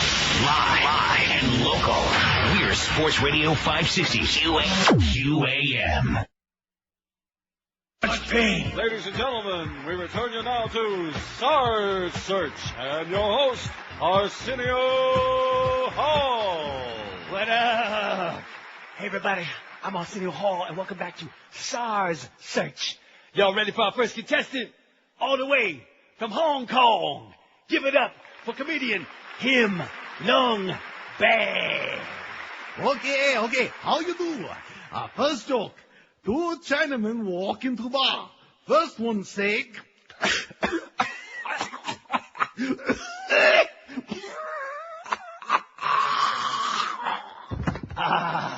Put your hands together for Him Lung Bad, everybody. Oh, man, I heard it dying on stage, but that was just plain old whack. All right, let's hear from our judges. Ahmet Zappa. What you think of Him Lung Bad? I loved him. He was great. 5 stars. Oh, man, you give everybody 5 stars. Next up, my homeboy, the one, the only, Ben Stein. His brand of comedy is infectious. 3 stars. All right, it is. And finally, our last SARS Search judge, the lovely and talented Naomi Judd. What do you think of Him Lung Bad, Naomi? Naomi, what up, girl? Oh, no. Oh, she ain't breathing. I better give her mouth to mouth. Oh, come on, baby, breathe. Uh-oh. Maybe that wasn't such a good idea. Oh, damn. Why'd I go and do that? We gotta take a quick break. And we'll be right back with more SARS Search. Well, maybe not.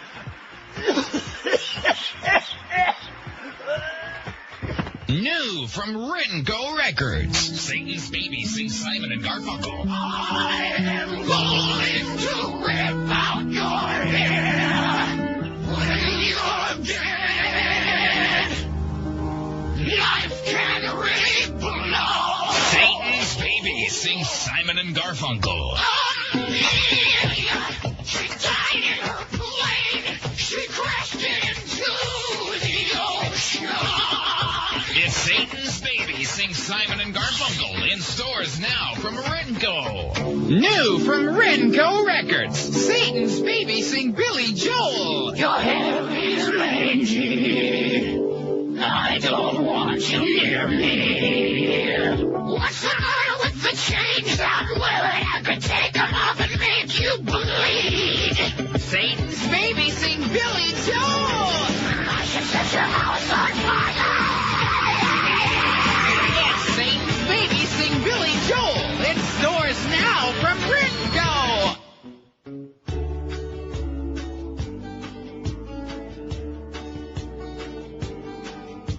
I went to the sausage party. I was invited by the priest. He said, come with me, I have some friends to see back in the rectory. Rectum. When we got to the sausage party, there were some other priests in the buff. Then he dropped his pants and said, be a good lad, your face I wanna stuff. And I realize now I didn't do very well. You see, 'cause the priest couldn't get off, so he had to please himself.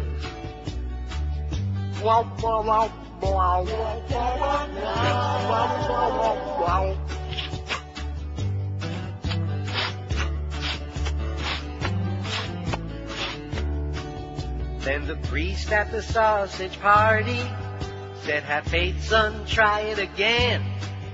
As he took my hand and he said, let me help you try to understand. He said, there's something I must remind you before you give it another chance. The holy men who wrote the Bible weren't wearing any pants. Now I'm all right now. I can do that very well. It's good that I can please anyone and I won't go to hell. Before Zach got the job, Screech from Saved by the Bell had his own tryout on NYPD Blue. Hello, I'm Andy. Hi, my name's Dustin Diamond, but you can call me Screech.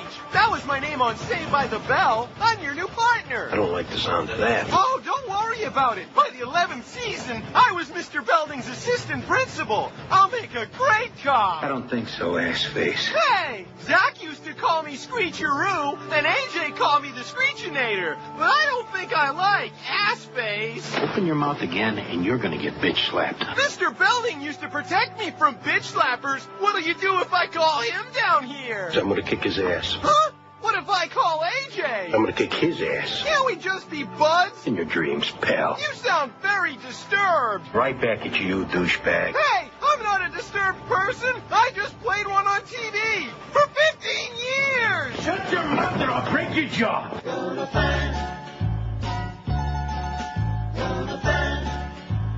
Hey, we're searching. Oh yeah, we're searching. Oh Lord, for those weapons of destruction every day. We gonna keep searching. Ooh, Lord, searching. Have mercy.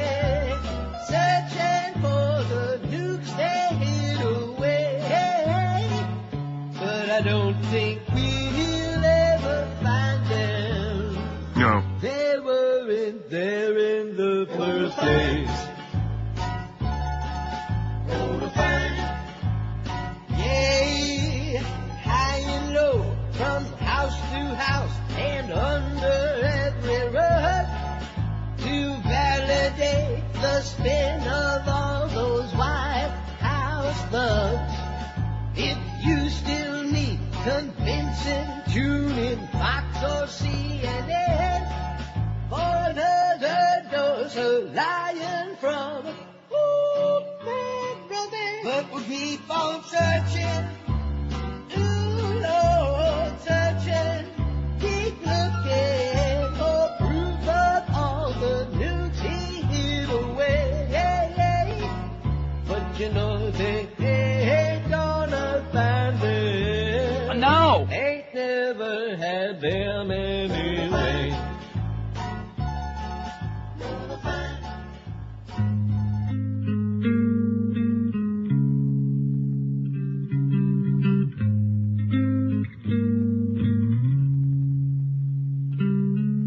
All right. Wear a thong, low-cut jeans that won't stay young. The hair is blonde, shake my butt and I turn guys on. But there's a place where all the guys can't hide it. I can make guys grow right behind their zipper. I can make guys grow with my body and booty. That's where their blood flows. 'Cause I'm such a cutie. It's one of those things I work for. Being such a bad girl, honey. I can make guys grow with my body and booty. That's where their blood flows.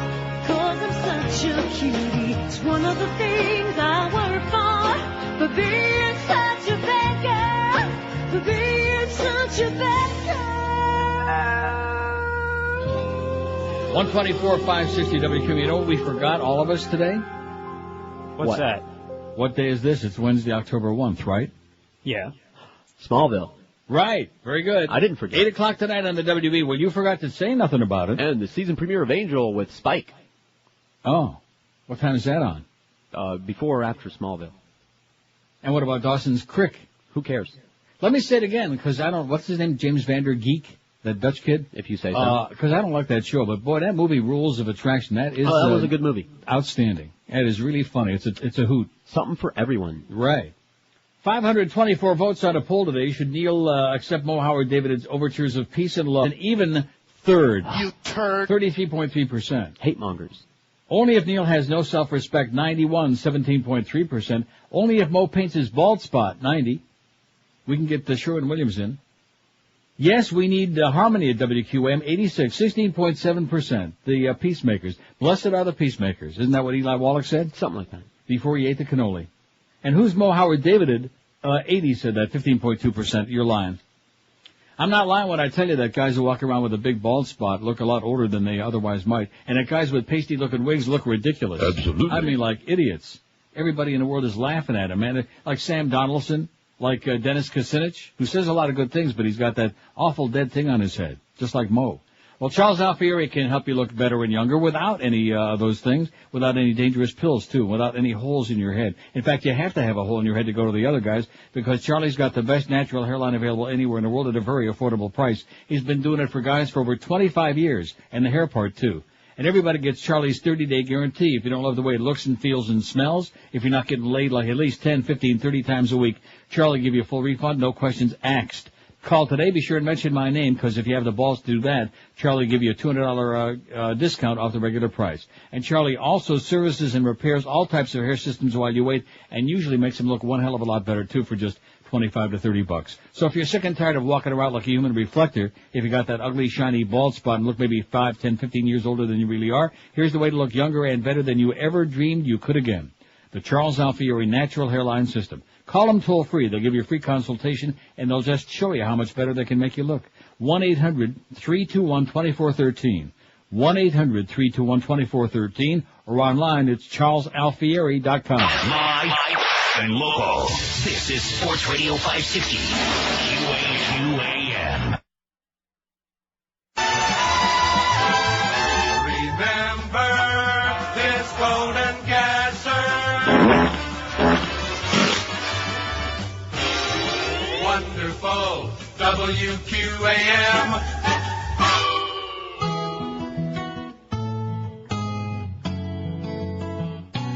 All right. Bill cigars in Monica's vagina. She lets out a giggle when he makes it wiggle. Monica is not the kind you can do in the behind. Rectum. But a cigar in her vagina, she don't mind. Absolutely. Well, he don't know where a stogie goes. I can see how there was some confusion between humidor and humid whore. And in Arkansas, the term cedar box means saw her naked. Stars report can lead to going blind.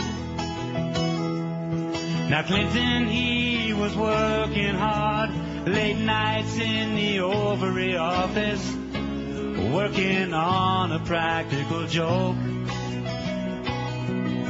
He took a Macanudo, put an exploding load in. Poor Monica was blowing rings of smoke. Bill cigars in Monica's vagina. She lets out a giggle every time he makes it wiggle. Monica is not the kind you can do in the behind. Rectum. But a cigar in her vagina, she don't mind. All right. Oh, people feel that Hillary's been made a fool of by her husband. Feel that Hillary was wronged. Up in the Lincoln bedroom, she was moaning, moaning. Al Gore was doing her with Bill's old bong. Bill's cigars in Monica's vagina. She lets out a giggle every friggin' time he makes it wiggle. Monica is not the kind you can do in the behind. No. But a cigar in her vagina, she don't mind. Oh, Candy is dandy. Yeah, Touch Master is faster. Oh, yeah. What you gotta do is take a Tipperillo and put it in a Brillo. Yeah, yeah, yeah, yeah. Oh, now a cigar in her vagina.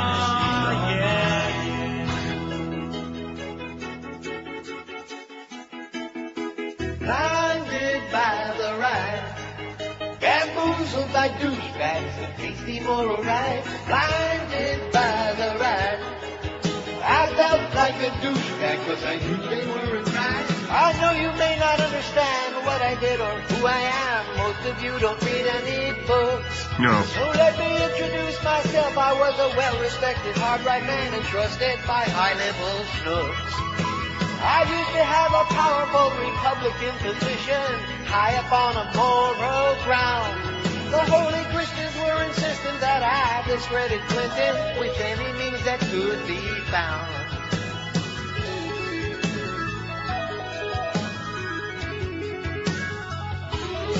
Six days I had a nervous breakdown, 'cause I was blinded by the ride. Bamboozled by douchebags, the moral pasty ride, blinded by the ride. I felt like a douchebag, 'cause I knew they weren't right. I had admission to the party stormed by moralistic Christians and crawling there naked on the rug. Was anorexic pundit sister and culture raising blisters, giving power balls a tug. My job was to alter news to a right-wing point of view. Feeble minds are easy to sway. And now the hatred that I spewed about minorities and banker Jews make me want to puke today.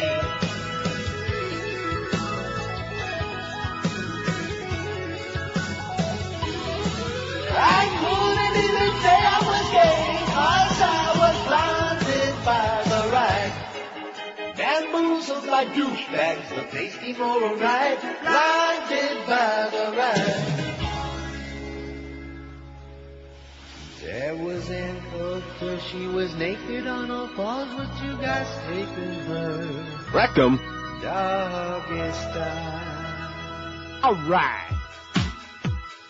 Baby, let's do it like Ricky Martin's career. We'll do it once real fast and then I'll disappear. You and me can do it just like Jeffrey Dahmer. And now that you're dead, the sex will be so much calmer. You and me, baby, ain't nothing but monkeys. I itch my butt, bust a nut, and you just throw feces.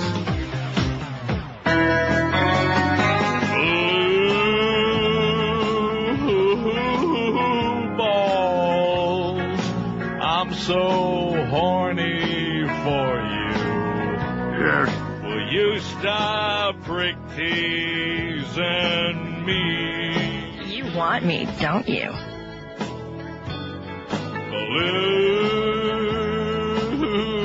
Blue balls. I'm so horny for you. Won't you please help get me off? Look, but don't touch. I watched you strip down to your bare skin, coat yourself with lard. Oh, baby, I want you. My penis was standing straight up, and oh, so hard. I now got blue balls. I just want to do you. You want me, don't Why don't you help get me off?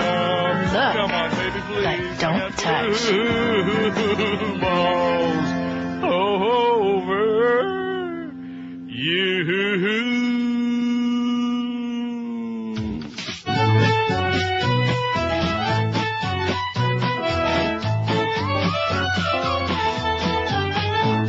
There's a marvelous place I know where all the wealthy people go. It's where royalty play polo, and that's what I like about Boca. A town where egos are never small. A town where they say outro, and every corner has a ball. And that's what I like about Boca.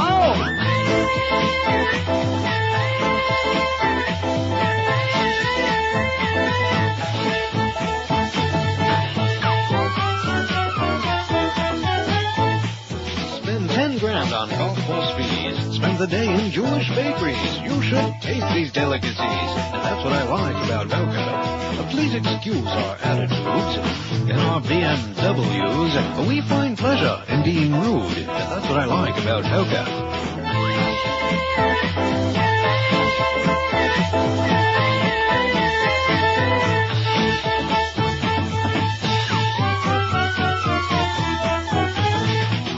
Gucci belts and Rolex watches, white shoes make us so obnoxious. If you're clean, we'll let you touch us, and that's what I like about Mocha. We really don't care what you think. You see, our doo-doo doesn't stink.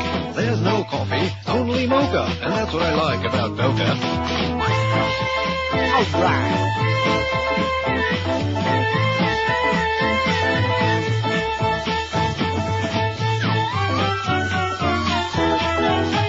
Yes, that's what I like about Mocha. 21 till 2 at 560. WQM, we got the Mad Dog coming up at 2 from Shula Steak 2. All the festivities before Marlins game 2 against the Giants in Frisco this afternoon. Pre-game at 3:30, game time 4:06. Don't forget tomorrow we got that big van hit with all our best of merchandise from noon till about 12:01. That's right, better be there or like real quick. Here they come and there they go. Hey, listen, if your carpets look like they're on the way out, here's the answer for you, my good friends at Dry Concepts. To make a long story very, very short, they're the best in the world. Nobody anywhere in the universe dry cleans your carpets. It's an exclusive patented method, and believe you me, it works, which is why I've used them in my house for over 20 years. You ought to be doing the same. Don't even think about calling anybody else. Dry Concepts now has a special offer for you, too, to give you a chance to save 15% on your next carpet cleaning. Just call them at toll-free 1-800-248-5071. Ask to be put on their standby list. And then Dry Concepts will call you the next time they have an opening in their schedule. Just like the same idea as when you fly standby. If you're available when they have an opening, and they'll still knock 15% off the regular price. And please keep in mind, these aren't con artists, scam artists. They give you a written guaranteed price up front before they even start doing a job on your carpeting, your drapery, your upholstery, your furniture, all of these things. So call Dry Concepts today. Has to be put on their standby list. They might even have an opening, and they'll still give you 15% off the price of that job. Call them toll free. They'll never let you down. 1-800-248-5071. 1-800-248-5071, or check them out on the web at dryconcepts.com. Live and local. This is Sports Radio 560. QAM. The chin lifted up my skirt. He said, hang it down, like a cow, like a cow, like a cow.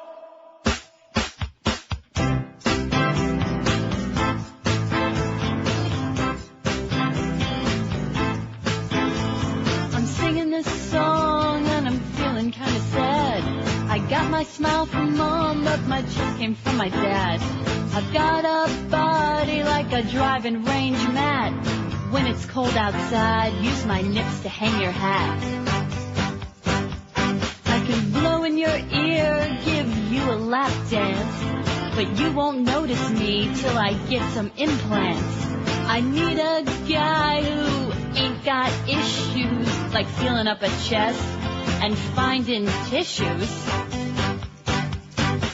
Guys say I'm cute, they say I'm pretty. I'm not one who needs your pity. I've got a nice ass and purr like a kitty, but I can't get a man, 'cause I got no titties. Got no titties. The Wonder Bra is something I can't afford. When you lay on me, you'll swear you're on a diving board. When I turned 11, I started to get pubes. Now I'm 24 and still waiting on my boobs. Guys say I'm cute, they say I'm pretty. I'm not one who needs your pity. I've got a nice ass and purr like a kitty, but I can't get a man, 'cause I've got no titties. Got no titties. I've got no titties. Itty bitty. I've got no titties. Itty bitty. No titties. It's my little brown coop. I'm so proud what I got. I'm so proud what I got. It pleases me to brag about, so don't put me down. I must tell you of my car that's metallic brown. It has a hole in the trunk and a dent in the door, and you can see the road through the hole in the floor. It's my little round coupe. I'm so proud what I got. I'm so proud what I got. It's an 82 Corolla with one headlight. So when it gets dark, I get to use my bright. When something breaks down, no, it's not hard to fix. Cause duct tape and baling wire does the trick. It's my little brown coupe. I'm so proud what I got. I'm so proud what I got. I never knew how to drive a car before, but they handed me the keys when I got to shore. And if that ain't enough to make you really flip, there's one more thing. I got no brake, sorry. It fills up with water on a rainy day. But the tape on the window seems to work okay. The front wheels start to shake when I try to steer. And I can't get it out of second gear. It's my little brown coupe. I'm so proud what I got. I'm so proud what I got. It's my little brown coupe. I'm so proud what I got. I'm so proud what I got. Yes, my little brown coupe. It's the little old lady from Hialeah. It's the little old lady from Hialeah. Granny slow, granny slow, with a baseball cap and a silk gardenia. Granny slow, granny slow, granny slow, hidden in a rickety rundown shack. She's got a mid-condition 68 Cadillac.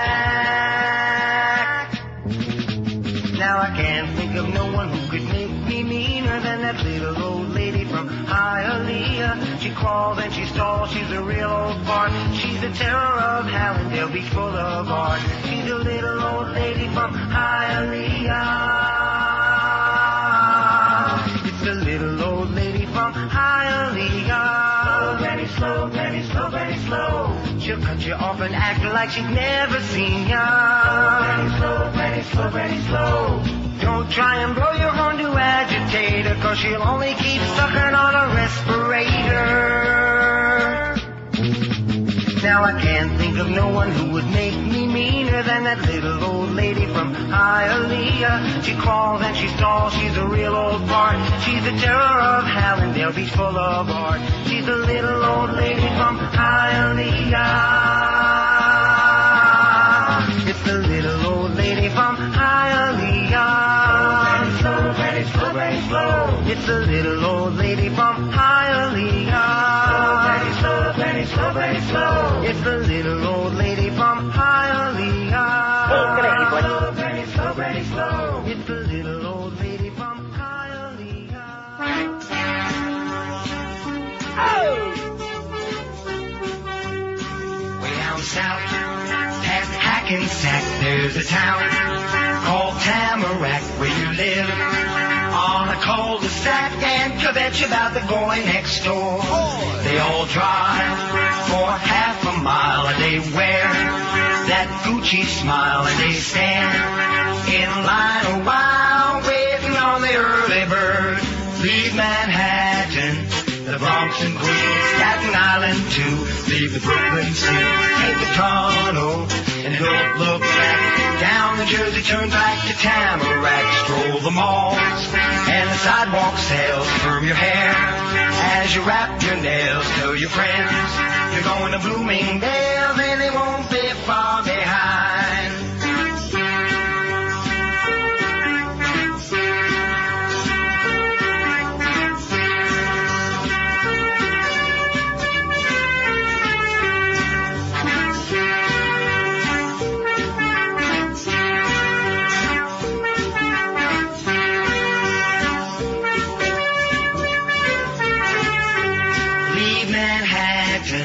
The Bronx and Queens, Staten Island too.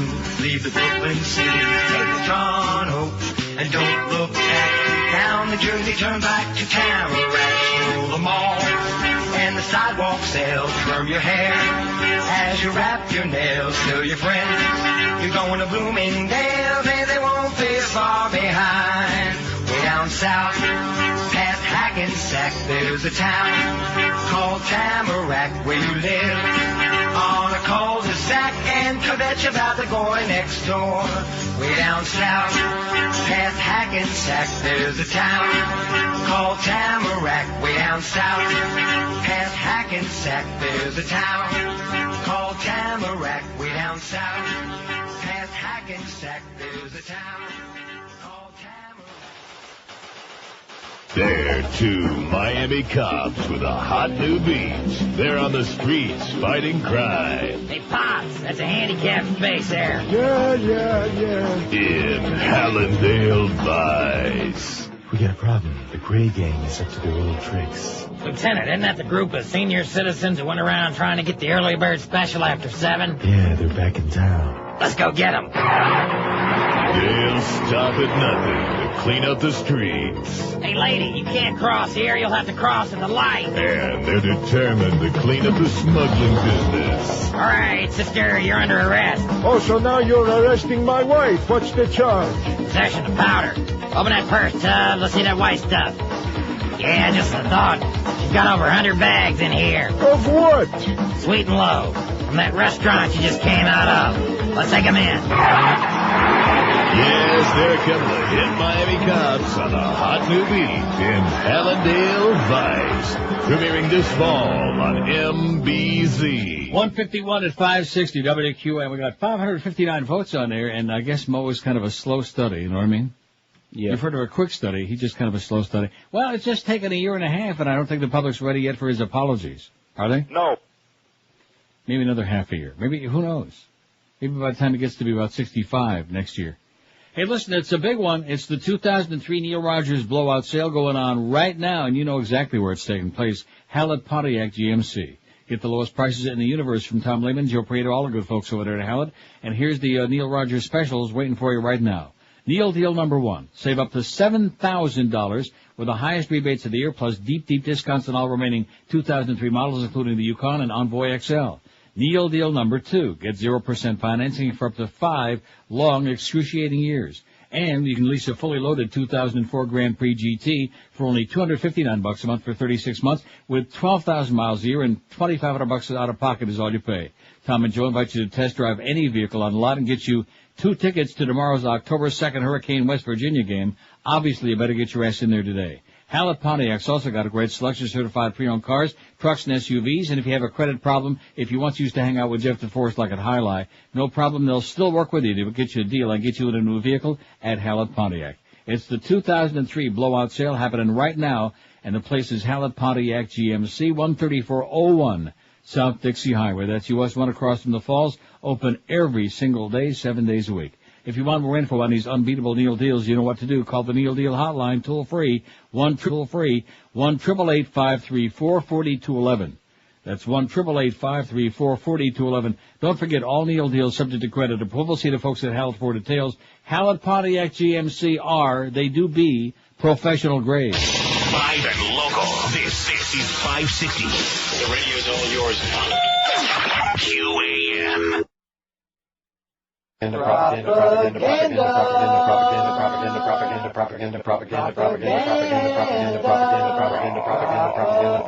Ted Koppel, and this is not my day off. Tonight, Arnold Schwarzenegger will be joining us by satellite. Good evening, Arnold. Hello. Could you put your recovery plan for California's economy into perspective? We were all getting that. What? I said, if the people they cannot pay, let them die. You know, Arnold, I've been curious about this, so I must ask you, how does your lovely wife Maria achieve that wire hanger look in her cheeks? We were all What? I said I hold her down and force wire hanger in her mouth. She is just a woman, Hunter Kennedy. It seems someone just threw an egg at you. I much prefer tomatoes.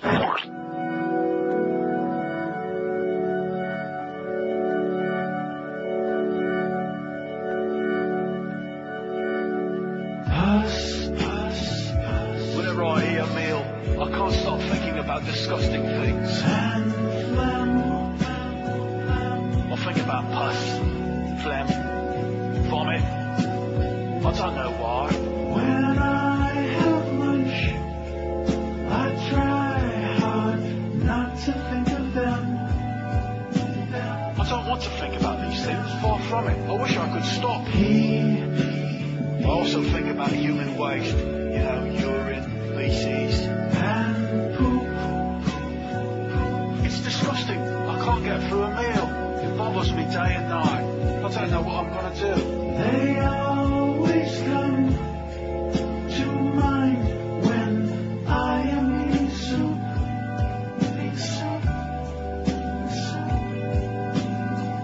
I think I must be crazy. I've always been crazy, I know that.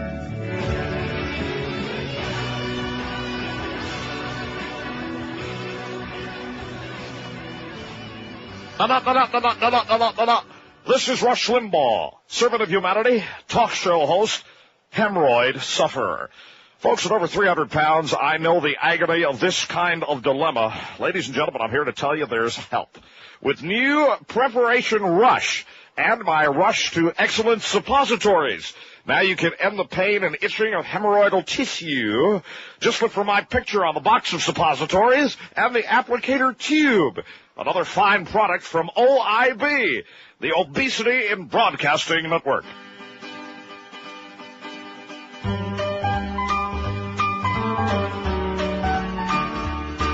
Don't like all the heartburn.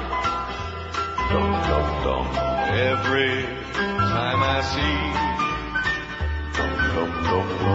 that retarded dimwit on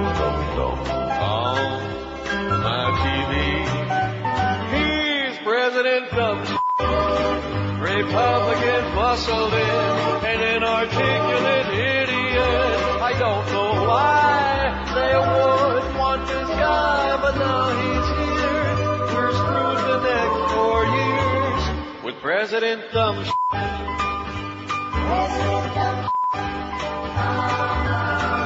Oh, what I did to count votes once more and get who we all voted for. Why did you want this? Lips drumming, stupid geek. Mindless, drunk, and rich kid. He's even dumber than me. He's President Dumb. You don't care what it took. You got him in by hook or crook. The Christian right knows what's best for you and I, but have no fear. We've got a great leader here with President Dumb. President Dumb.